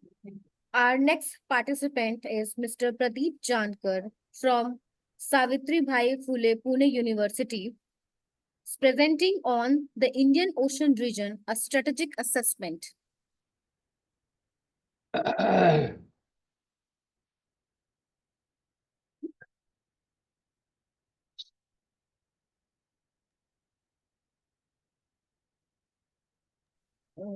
Yeah. Am I audible and visible clearly? Now You are it will audible, go. but your screen is not visible. Now yourself is visible, not the screen.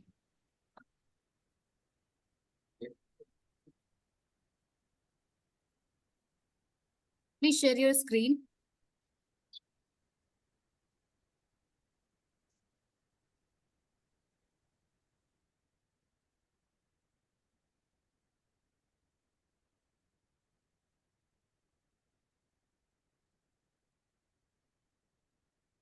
Ma'am, can you wait just 1 or 2 minutes only so that I can share my PDF file here? Yes. 2 minutes. Okay, Okay, try 1 minute. to share it. Okay, yeah, try to share it. Yes, yes, yes. Just wait here.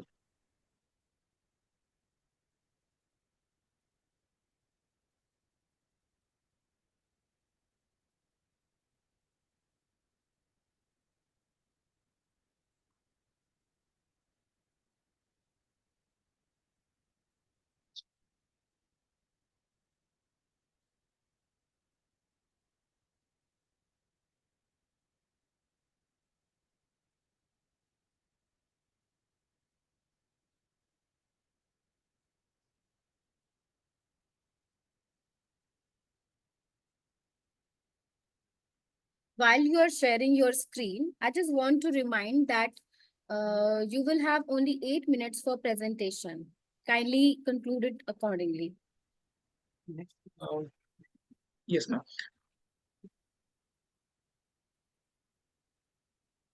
Yeah, is screen visible now? No. Not yet. Yeah, now it is visible. Now it's visible. Carry Yeah. So yeah.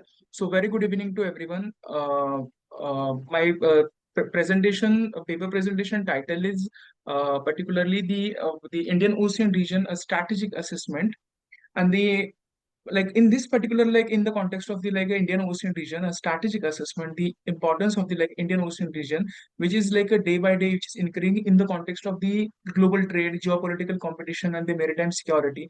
Not only this particular way, but besides the international economy perspective, both in relations between the various countries and Atlantic Ocean, specifically Atlantic Ocean and the Asia Pacific like region, making the Indo-Pacific relations related to the Indian Ocean region, and the which is like a improving and like which is emerging the geopolitical importance also. When we talk about the like a maritime security, which is the very primary focus in the context of contemporary scenarios and importance of the increasing day by day, because in the context of geopolitics or in the context of the international relations also, the maritime security and the significance of the maritime security, which is related to the each and every country, not any single country, like we can say like which is not related to that. When we talk about some countries in the world, in the map of the world, like purely the landlocked countries also, still like these countries also like interested in this maritime security and the maritime relations also. But various types of the like changing taking place like in the world system and the day by day, because this is not a static thing, like we can say day by day, which is changing in the international relations, in the international politics also. And every country like trying to the capture the more powerful things and to become the more powerful country in the world, in the international and the global scenario also. But when we talk about the like again the like Indian Ocean region, which is very important for the India's, specifically India's international trade, uh, and the major powers is taking interest in it, because as we know that like in South Asia, India is a like a specifically South Asia, India is a more powerful, is a big brother, that concept like big brother concept, which is very important, and the India's role in the context of maritime security and the Indian Ocean region, which is very important, because almost like a 7,517 kilometer like a seashore like particularly which is there, and which is a natural resource of the India, and occupying the like 40% of strategic waters, and the like India's interest is like interestingly linked to the dynamics of that region. Okay, because that like almost six islands almost The Indian oceans are located near the waterways and emerging the important actors, specifically the geopolitics in the Indian Ocean region. So people like says that like Indian Ocean region, which is related to the Indian only, no. That like we need to understand the Indian Ocean region, which is not related to only Indian perspective, but we can relate to the India, South Asia, specifically South African countries also, those who are the seashore countries also. And day by day, these islands like enable to India to play an important role and defeating the flow points of the in the maritime security also. Especially Indian Ocean region and Indian perspective, like particularly the surrounded by the we can highlight the sea. You can see on the screen here particularly the pink color that is from Australia, like Malaysia, like Indonesia, Sri Lanka, Singapore, Maldives, India, Pakistan, Iran, Yemen, Oman, and other Mauritius and South Africa. These countries we can include in the Indian Ocean region. And for example, we can say almost the 2000 in 2021, India extended a credit line of several million of the specifically the Mauritius for security and the military expenditure also. Some of these countries some neighbor countries of India particularly, and which is an important player also to maintain the maritime security and the as well as the to maintain the peace full security in these maritime security zone perspectives also. And early writing especially I must mention the name that is a KM Panikkar, because he firstly maintained writing on India's maritime domain and security perspective. He was insisting on the need of the India to pay attention to the maritime security also, because maritime security also which is more important to maintain the sovereignty perspectives also, and that accordingly to Navy gained importance of the military system after the 1917 war also, that is India Pakistan war also. And that internal security of maritime security particularly they are very important for the security country region. But especially the primary areas of marine interest extend from the coast of the India to the east coast of Africa, and particularly which we can say here the powers of the particularly and the role of the maritime security perspective, including the Arabian Sea, Bay of Bengal, and the Andaman Sea also, and it includes the various choke points of the Persian Gulf and the northern Indian Ocean region. I would like to mention here the rise of the India like a global soft power also, because day by day India is becoming the important player in the global scenario regarding the soft power perspective. And India is promoting the soft power more and more, and that countries are where is the cultural investment and has little more present in the cultural activity also. See, we can see the example just few months ago India successfully done the G20 presidency also. That was a very good example of we can consider about the soft power and the presentation of the soft power in front of the world. Over the centuries, India has provided the shelter, religious the freedom, and the Jews, Christians, and the Muslim, and many other religions also, which is one of the examples of this a soft power and India's approach to promote the soft power. I would like to add here one more thing, and then I can conclude. So, in the geopolitics in Indian Ocean region, in contemporary world order, geopolitical approach has gained the importance, particularly, and economic development, political stability, diplomatic relations also, which is very important. In the conclusion, I would like to say here the various institutions like COR, then BIMSTEC, RIM, and the UNCLOS and UNCLOS also very important. And day by day, the India's relations with the other countries which is related to the major Indian Ocean region and improving, and that is very beneficial for the India's future also, and to hold the global position in the global scenario as well as the world politics also. Yeah, thank you so much. Now, hello, are you able to hear Yes. me? You have mentioned two things that I can understand. Yes, sir. One is called economic stability. How that can be economic stability can be maintained between the seashore or the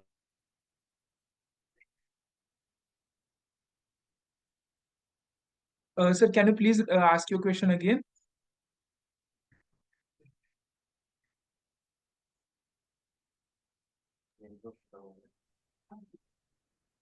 Hello? I think sir has lost the connection. Exactly. So that's why maybe he's not there now. You could not Please show the break. name. Yeah, Okay. please wait for some seconds, maybe. Yeah, sure. Wait.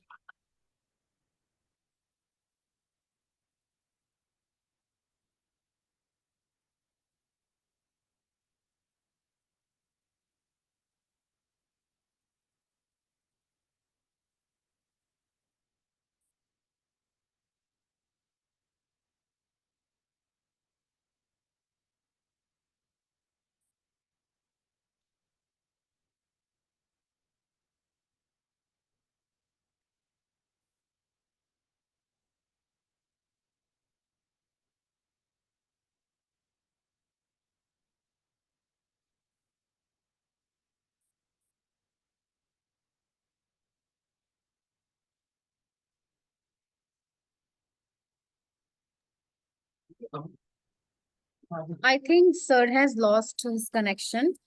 Yeah. Yeah. So I will call next participant.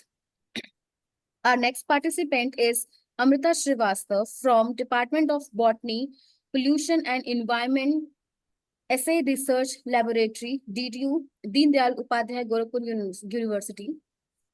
She's presenting on phytoremediation of arsenic using fruit biomass of Coccinia indica.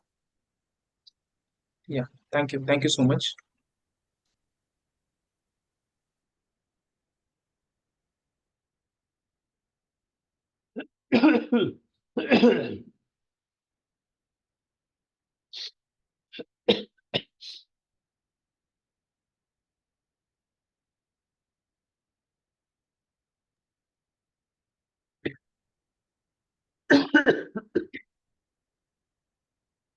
Hello, Amrita Srivastav, are you there?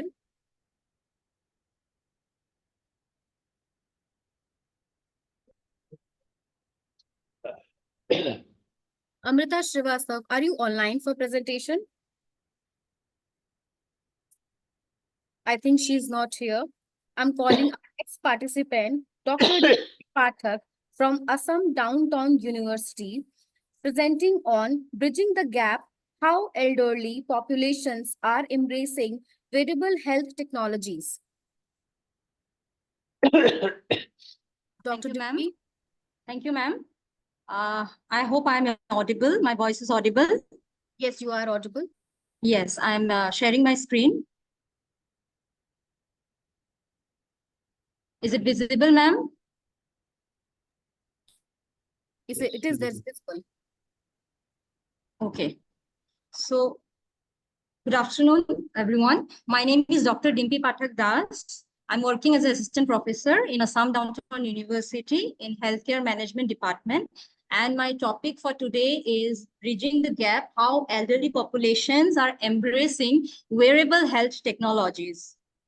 So coming to the background of my paper, as per a report published by WHO, about 962 million people were aged above 60 years, and which represent 13% of the world total population in 2017. And this is increased. This has been increased by about 3% each year, which leads to that there will be massive increase in the population, that is the aging population, by the year 2050. Now, this is good that our health sector is advancing enough that the longevity of the person is increasing. But however, with aging, incidence of chronic conditions such as dementia, Alzheimer, then chronic heart failure, cancer, and these issues came up, and which needs some medical attention. And there is a shortage, there is a shortfall of 18 million. There will be a shortfall of 18 million healthcare workers by the year 2030. So there is a gap between the need, the demand of the healthcare services and the availability of the resources. So this a kind of home healthcare monitoring solution can be problem-solving devices for this issue. So through active or passive production of patient-generated data, wearable technologies in particular offers a potential to enable the early detection, identification, and intervention for a range of age-related health issues by continually monitoring health and cognitive state. This wearable technology makes it possible to continuously monitor physiological, biochemical indicators, including human behavior, physical activities throughout their daily life. And there is an increase in the variety of wearable activity trackers such as Fitbit, Xiaomi, Garmin, and Samsung Gear Fit, which offer chances to monitor one's own behavior and may even influence it in the direction of having a better lifestyle. So there is also data available which suggests that there is an increase in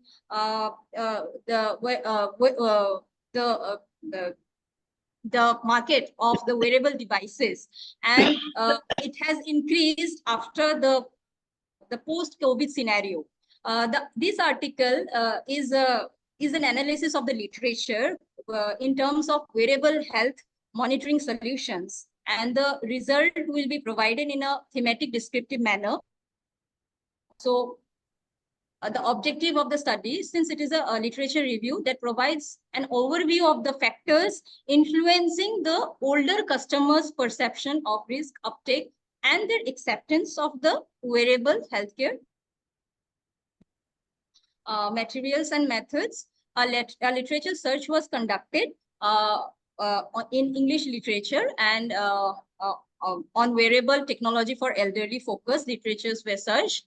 Database that are considered Embase, ProQuest, Medline, and Google Scholar using keywords such as wearable activity trackers, wearable fitness trackers, wearable activity monitor, and a variety of synonyms were used using Boolean logic. A combination was made. String was developed. So this is my search string, and with the help of this search string, this database were searched for the literature. So there is an inclusion criteria, and there is also an exclusion criteria of the literature. Firstly, literature that were published after January 2013 in English languages was included, and the reason for that is it is in relation with the date, that is 2013. It reflects the release date of the most popular wearable activity tracker, that is Jobon Up. It was released in November 2012, and Fitbit is was released in May 2013. So as per that, it has been taken, the time frame been taken. So all the peer-reviewed journals, articles, published conference papers were included, and exclusion criteria published before 2013 and other than English literature were excluded.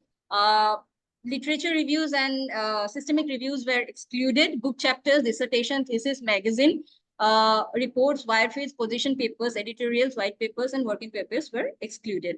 So a total 1,314 publications were found in the initial search, and the list was then filtered by removing the duplicate articles, and then the remaining abstracts were assessed by 2 authors manually, and then the publication that did not meet up the inclusion criteria were excluded, and at the end 24 eligible publications were included for the study. The results, coming to the results. So emerging themes out of the literature, 5 themes were emerged. First one is the privacy. Second one is the user's functional capacity and willingness to interact.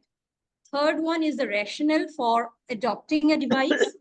Is assimilation into the routine life. And the 5th one is the features of the device. So these are the 5 themes, or the 5 factors or the variables which influences the acceptance of the devices by the elderly population. Coming to the privacy views, the permission to use or share the data with the partners for commercial purpose is granted to the these vendors who are selling this wearable activity tracker. So this consent and the use of monitoring technologies is often carried out in a familial care setting. And there is ethical questions of balance between elderly persons' autonomy, privacy, and well-being. Because most of the time it has been seen that there is the family members or the caregivers, they have their own preference, and the elderly person's autonomy. So there it becomes, there might be a chances of imbalance between these two views, their views. And these devices also prohibit the offline use. So they require to be in continuous internet connection. And without accepting this service privacy regulation, users are not permitted to use the device. So there is a concern that the data ownership rights and the privacy, it becomes a concern for them. And in studies, in most of the study population, the main inquiry is the risk of privacy, security, and discoverability associated with wearable technology. And it might be, it might outweigh the advantages that the devices are providing. Studies highlights the necessity to strike a balance between privacy and security concerns and any potential advancement for the patients, the healthcare system, and societal health and well-being. So there is a significant behavioral change among the participants as a result of concerned technology in all the studies has been seen. Second one is the user's functional willingness to interact. So users' comfort level with the new technology may be affected, since these wearable devices are used by the users are elderly population. So because of age-related traits, such as they have a low vision, restricted dexterity, and hearing loss, so they are sometimes uncomfortable and are not used to in using those technology. Elderly users needs clear, concise instructions, since they might to digest the new information. They digest the new information very slowly. So then this information should be very clear and concise and simple so that they can use it. Consumers who find a technology cumbersome or that restricts their freedom are less likely to interact with it if a user has to rely on friends. So sometimes if the technology is not user friendly, they have to be they rely on their other friends and family members. So they need a constant support system to in order to operate those devices, and that might also be a reason that they might not go for the wearable devices. Then coming to the rationale for adopting a devices, that is the reasons for which they might adopt a devices. So for many users, a long-term use or behavior change requires at some level, because this population has attained a certain age of their life. And now at this age, a certain level of behavior modification will become difficult. It is not very easy to change their behavior, their way of living. So to motivate, to make them use those devices, a certain degree of motivation is needed. So while using these activity trackers also, they need some motivation. Few senior citizens discovered that need to wear a fall detection device or those things. They feel that, okay, we need to wear those things, but they need some objective, or they need some goals to wear those devices, especially if the devices are enabled in giving feedback. So feedback giving devices let the users monitor their development and track their, like, for example, how many footsteps they have taken today. So if it is interactive in a sense, if the continuous feedback is given, then it might act as a motivation for them. And in their, like, if there is a development in their issues, then it might also act as a motivation. So the primary driving component, according to long-term user, is social support, with emphasis on fostering relationships around regular physical routines. Long-term users were more equipped to change their social surroundings, so they could continue leading busy lives, get encouragement, and look to others for responsibility. So a certain degree of social support is needed, and for a long-term use of the devices. Assimilation into the routine life, how the devices can be assimilated in their day-to-day life, how they can incorporate in their daily routine. For a technology to be effective, it needs to be easy to incorporate in the user's life. It is not enough for it to be dependable and acceptable. It also needs to be seen as something that enhances their experience. The goal and the characteristics of a device, as well as the dependability of its operations, frequently dictate how easy it is to integrate in their daily routine life. Few elements such as the style of the device, the weight, material, the proportion, and the comfort level are maybe some of the factors which will be helpful in easy assimilation of the devices in their routine life. If the users value the item, they might put up with the design flaws. If they value that okay, this device is helpful, then they might sometimes compromise with the design features also. Features that can interfere with the user's routine include the need for frequent charging, not being waterproof, being connected to a smartphone, and being challenging to put on and take it off, like for putting and taking, they need someone else's help. Then it might be a problem. When this occurs, the gadget loses the value and doesn't fit with the user's life, especially for the elderly users. Then coming to the features of the device, what are the features of the device that can influence? So most elderly people, they use tracking features on their devices that track their location through GPS, counted their steps, automatically recorded their activities, measured health parameters such as their blood pressures or heart rate or sleep, updated their activity goal, contacted help automatically in the event of a fall, and synchronized with other devices. They like gadgets that are simple to manage, safe, and which doesn't obstruct, which doesn't hamper their daily activities like clothing, which are attached, which are straightforward, or which are simple.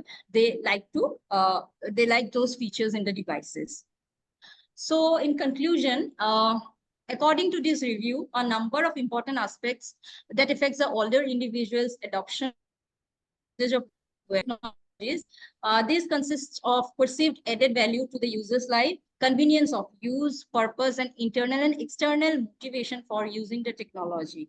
It is important for academics and designers to understand that even with helpful features, user may not keep using a gadget. An elderly person needs to be inspired to use the technology because it fulfills a necessary function in order to get beyond the utility obstacles.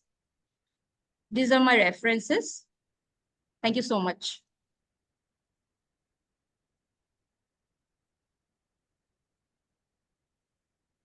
Hello. Hello. Yes, sir. Are you able to hear me? Yes, sir. Yes, sir. Just a moment.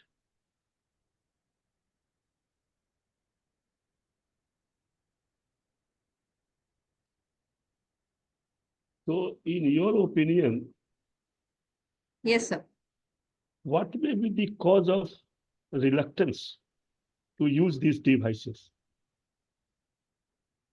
Okay, sir.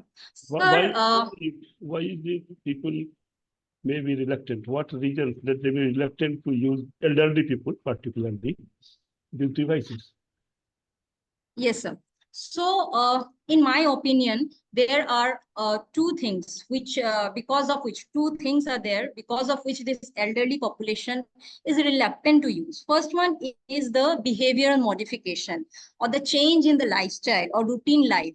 Because this group of people, this population, has it has attained a certain age that now their behavior modification is a difficult thing. So they might feel it cumbersome to use and to make changes in their routine life. And again, they become dependable on their friends and family, how to use. So that is a thing that they need to change their way. So that behavioral thing is the one. And the second is the privacy issue, because being an elderly person, he has his own autonomy and privacy. So he cannot be like the data is always available. So it might be a reason that they are reluctant to use that. Constantly they are monitored by someone constantly. So that can be a reason for reluctance for use of those devices. In the first case, you have been said that I think cost may be also one of the factors. Cost Yes, of the sir. device. That Yes, sir. may be Yes. one of the factors. Because the high cost, people will know, no, I don't want to utilize it. The second thing is the privacy you talk. When the device is connected to internet, right? Then the question arises. If it is a personal, like a watch matching in the wrist, that is the for the monitoring blood pressure and all these things. This is personalized. So I think that is the coming picture.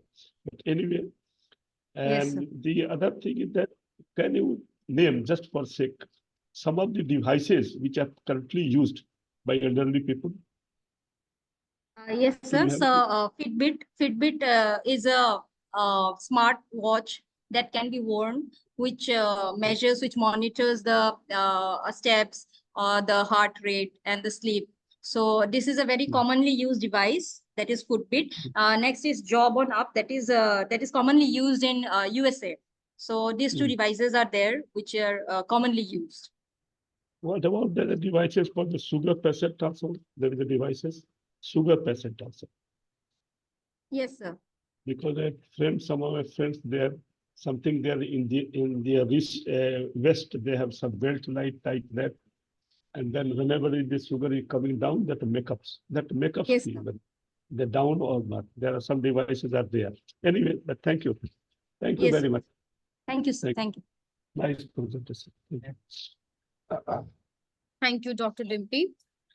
Our Thank you, next ma'am. participant is Dr. Shalika Gupta from the Business School, University of Jammu, presenting on exploring augmented reality generated user experience in Indian mobile application. Am I audible? Yes. Yes, you are. Yes. 1 minute, I'm sharing the screen.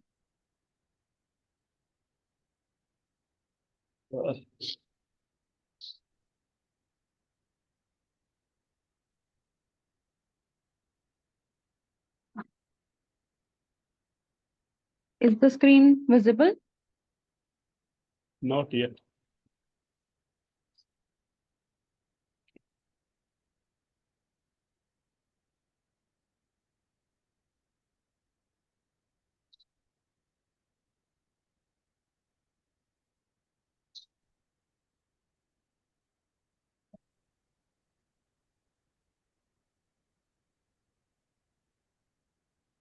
Is it visible now? Not yet. Not yet. Please try again. Try again.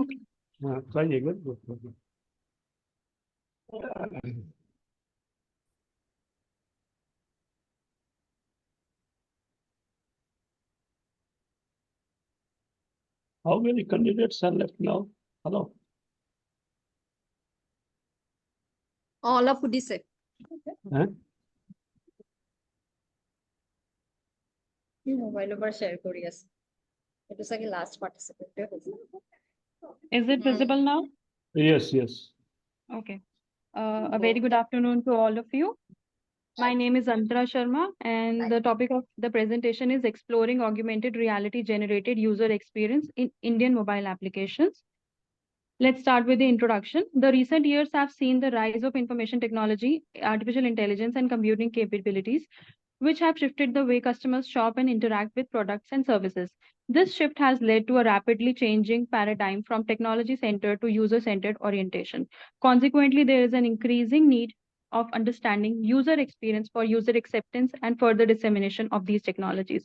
Companies like Apple, Airbnb, Starbucks are heavily investing in user experience, thus outperforming in various indices. Companies are being compelled to adopt various innovative technologies to enhance the user experience. One such technology is augmented reality that has the ability to enhance the user experience. Augmented reality is a technology that has the capability of modifying the real world by overlaying digital contents on it, thus providing mesmerizing experiences to the users. Companies are using AR technology for providing direct product experiences along with relevant content, which was initially missing in traditional online apps. Major companies like Amazon, Alibaba, Zara are using this technology to let shoppers virtually try on their products. Furthermore, over the time, Indian companies have also started using augmented reality like Lenskart, Nykaa, Byju's. In this context, understanding the user experience of mobile AR applications in case of India becomes crucial. This study aims to provide insights how AR generated user experience of two different AR apps can vary in Indian context.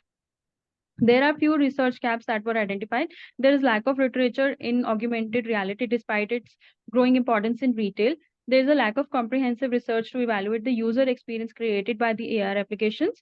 Most existing research on user experience has been conducted in Western context, thus creating a gap in understanding the role of AR, augmented reality, in generating user experience in Indian commercial applications. Research objectives are to assess the augmented reality generated user experience of Nykaa app, to assess the augmented reality generated user experience of Lenskart app, to do a comparative analysis of user experience of Nykaa and Lenskart augmented reality applications. Research objective 4 is to assess the reliability and validity of attractive questionnaire tool which is used to evaluate user experience. The research methodology included a comparison of user experience of two augmented reality applications, that is Nykaa and Lenskart. A laboratory experiment was conducted at various educational institutes in Jammu, a division of J&K UT, in February and March 2024. The participants included 226 respondents, out of which 114 used the Nykaa app and 112 used the Lenskart app. All of them aged between the 15 and 30s because they show more openness towards the innovative technologies. This is the demographic profile of the respondents. The stimulus that was taken was Nykaa and Lenskart because both of them are incorporated with the AR technology and they have the capability to enhance the customer experience. The procedure included the respondents were invited to the laboratory. They were asked to download the apps or to disregard if already installed. Then they were asked to perform the task, which is to use the try it on feature of Nykaa and try on the virtual AR feature of Lenskart. They had 15 to 20 minutes to perform the task. Then they were asked to fill out the questionnaires. Attractive tool is a questionnaire which is used to measure user experience. It consists of 28 bipolar items which are divided into 4 dimensions. The results show that the reliability of all the dimensions were above the threshold value of 0.6, thus exhibiting the reliability. To check the validity, EFA was performed exploratory factor analysis, and the KMO value came up above the threshold value of 0.6. Bartlett's test of sphericity was also significant. After removing certain items, a total of 20 items remained, which were distributed among 5 factors. So new 2 factors were found. Hedonic quality identification was now divided into 2 factors, which is hedonic quality identification by value perception and hedonic quality by social identification. These are the results of rotated EFA. The reliability was checked once again, and all the new found factors came above the threshold value. Then came the evaluation of the user comparative analysis of user experience and Nykaa and Lenskart. The means and standard deviations of the 2 platforms are given. The Z-test was applied to check if these differences in the means of Nykaa and Lenskart was significant. The test showed that the pragmatic quality was insignificantly different, which shows that both the applications have good pragmatic quality, means they have good usability, they have good usable interface. The hedonic quality by value perception was rejected, which means that since Lenskart scored more, it scored better than hedonic quality by social identification and then attractiveness. The discussion part. Our findings confirm that attractive questionnaire is reliable and valid in case of AR applications, which aligns with the prior studies. During the exploratory factor analysis, 2 new factors were found. Hedonic quality identification component was split into 2 subdimensions: hedonic quality identification by value perception and hedonic quality by social identification. These 2 subdimensions closely align with MECUE questionnaire to the components like visual aesthetics and status. Visual aesthetics closely related to the hedonic quality identification by value perception in attractive, as both focus on the user's evaluation of product's appearance and overall quality. Similarly, status in the MECUE framework refers to the product's ability to enhance the user's social interaction and sense of belongings, which is an analogous to hedonic quality by social identification in attractive. From the results, it was found that in both cases, Nike and Lenskart, the overall attractiveness contributes maximum to the user experience. This findings aligns with existing literature that augmented reality significantly enhances the aesthetic quality of the applications. Considering the Z test results, it was seen that there is no significant difference in the pragmatic quality and hedonic quality by social integration. This suggests that augmented reality helps both the applications be perceived as user-friendly, predictable, and reliable, and both applications are good at enhancing social connectivity and integration. The effective use of augmented reality by Lenskart contributes positively to its brand perception, making it appear more innovative and forward-thinking. This will eventually enhance user satisfaction.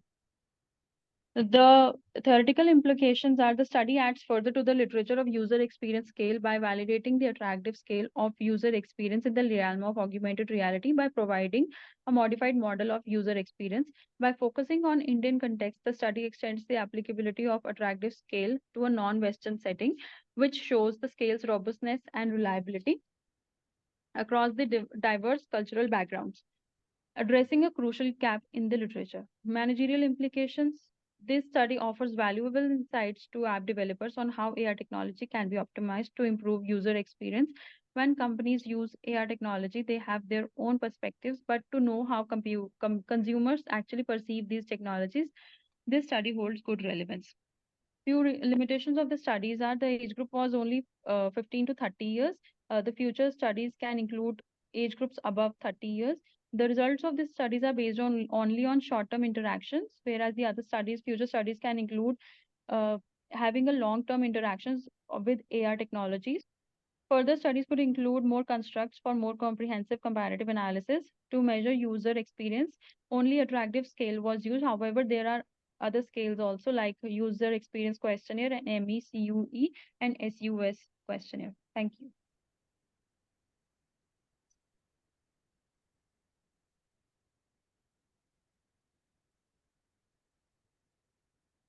Hello. Hello, Antara Sharma. Hello. Yes, sir. Yes, sir. Yes, sir. So you have made the study of the two apps, that is the one. So what is basically an experiment? What participants does? So, in both applications, augmented reality is used. So for one application, I asked for both the application, I conducted a laboratory experiment in which the respondents were asked to use the augmented reality technology, in which they browse through different products and they use the AR technology. For example, while browsing through an eyewear, suppose glasses, they could see the glasses on themselves in the real time, and based upon those results, I on the basis of a questionnaire, I evaluated their user experience, what was their experience while using the technology, AR technology. I mean to say, what were the questionnaires were there? Sir, it consists. Suppose it generates the real glass like that from the any apps. Then what is the question involved in that process? Sir, to measure the user experience, an already existing scale that is attractive is there. It consists of 28 items, which is a bipolar scale, which measures on 4 dimensions. There are already standard methods are there to measure Yes, the performance. And you compare in both, what is the best or what is better performance? Is it so? Yes, sir. Which is performing better and which are the areas on which the other applications can work so as to implement AR technology more effectively. More specifically, how in commerce, like let us say business, something like that, this is helpful, but this is useful, I mean to say. This Sir, augmented So this research is mostly helpful for the app developers and the managers, how they can learn from this research that what are the various aspects that they can work on the user experience so that the AR technology is utilized optimally, and how it can increase the brand perception and eventually lead to the customer satisfaction and by increasing the user experience. I mean to say the, any item, purchasable or whatever, the item can be with virtual reality can be displayed to the users. Is it so? Sorry, sir. Can you How please repeat? any item, Okay. any consumable item that can be displayed or can be advertised by this methodology? Sir, I'm not able to answer that. Is it useful for advertisement? This methodology is useful for advertisement of any items? Yes, not exactly advertisement, but the actual implementation of the technology. Not for advertisement. The AR technology is being used for advertisements also, but the study mainly focuses for the app developers. Okay, thank you. Thank you, sir.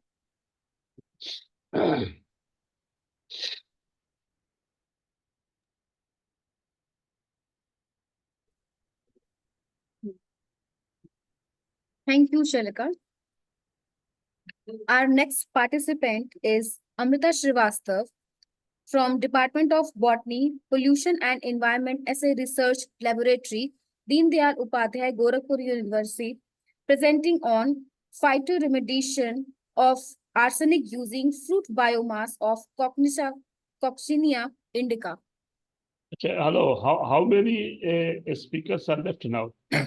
So this is the last participant. See the last participant. Yeah. Only, Miss Amrita, are you there? second time she has been called, I think. I've seen she's online, that's why I'm call again. Amrita, are you there? I think she's not there. She also earlier also she has been called, not present. Anyway, leave it now. So I it's think time to conclude the technical session. so. I have mentioned there are certain. You can say your opinion. Then should I conclude or somebody will? Yes, sir. Yes, sir. I would like to extend my gratitude to the session chair, Professor Abhi Mishra, sir, and to all the participants for their outstanding contribution. This session has undoubtedly enriched our understanding of information technology and provided a robust platform for further discussions and collaboration. We will meet again in the valedictory ceremony. Kindly join us tomorrow with the same Zoom link. Thank you. Thank you, sir, again. Okay. So we can leave now. Hello. Thank you, Rob.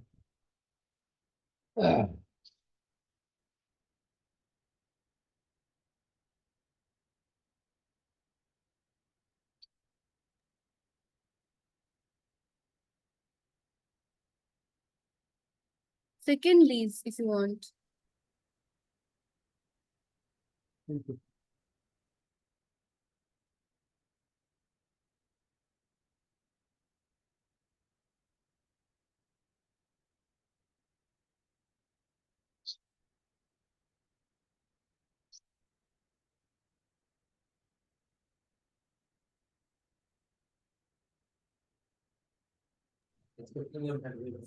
So we are expecting your valuable suggestions.